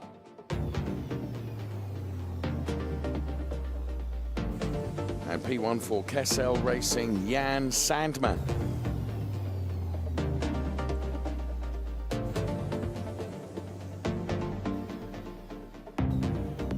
We'll take a look at the Drivers' Championship, of course, as we head to the next round for Ferrari Challenge. Here it is. Sven Schirmer leads ahead of Jan Sandman, who moves up to P2. Andreas Koenig down P3 now. P4 is Boris Gideon. Then it's Norikatsu Shibata, Henrik Hamstrup, Paolo Scudieri, Shintaro Akatsu. They are the top 8 in the Copa Shell AM Drivers' Championship, ahead of Guy Favre, Charles Chan, Andrea Levy, and Pino Frescaro. Then it's Germana Toniela, Alexei Komarov, and Alois Meyer is at P15 in the Drivers' Championship, ahead of Hassan Debussy, Stephen Earle, Alvaro Ramos, Louis Peruscua, Fritz Muller, Lisa Clark, and Alberto Duran. So many pages of the Copa Shell AM Drivers' Championship. So as the teams and drivers leave the podium area, it's been fantastic Copa Shell AM racing. And there you can see Norikatsu Shibata with all his supporters and team. They're pretty happy with that, and it was a good job done. Well done, Norikatsu. Delighted for you and delighted for the Formula Racing team as well. Always very passionate, always very, very enthusiastic, and it's great to get that image and record that as well on the podium. A good P3 place. There's Paolo Scudieri and Stefano Guy walking down the pit lane right now. And Paolo Scudieri taking on some richly deserved water, I would suggest. Well done, Paolo, always delivering great racing. The Czech Adrenaline Factory since 1987. Says it all, really, the Automotodrome here in Brno. As the blue skies above and the sun begins to shine, it's the first time we've seen much of that today. And from here, we head off to the next rounds of the Ferrari Challenge Championship as we continue. We will be going off to the Valencia circuit next, which is around about 2,257 kilometers from here. I wouldn't want to be walking it, truthfully, but that's a tidy hike. It's probably a distance you'd be prepared to walk, Nico. No, not yet. Thanks for watching, and we will see you from Valencia. Yes, Valencia up next, the start of our two Spain weekends. Valencia, then Barcelona. But as is always the case here in Brno, the racing has come thick and fast and entertained, and always from the Ferrari Challenge. Thank you for watching. We really appreciate it. We'll see you next time round. Bye-bye for now.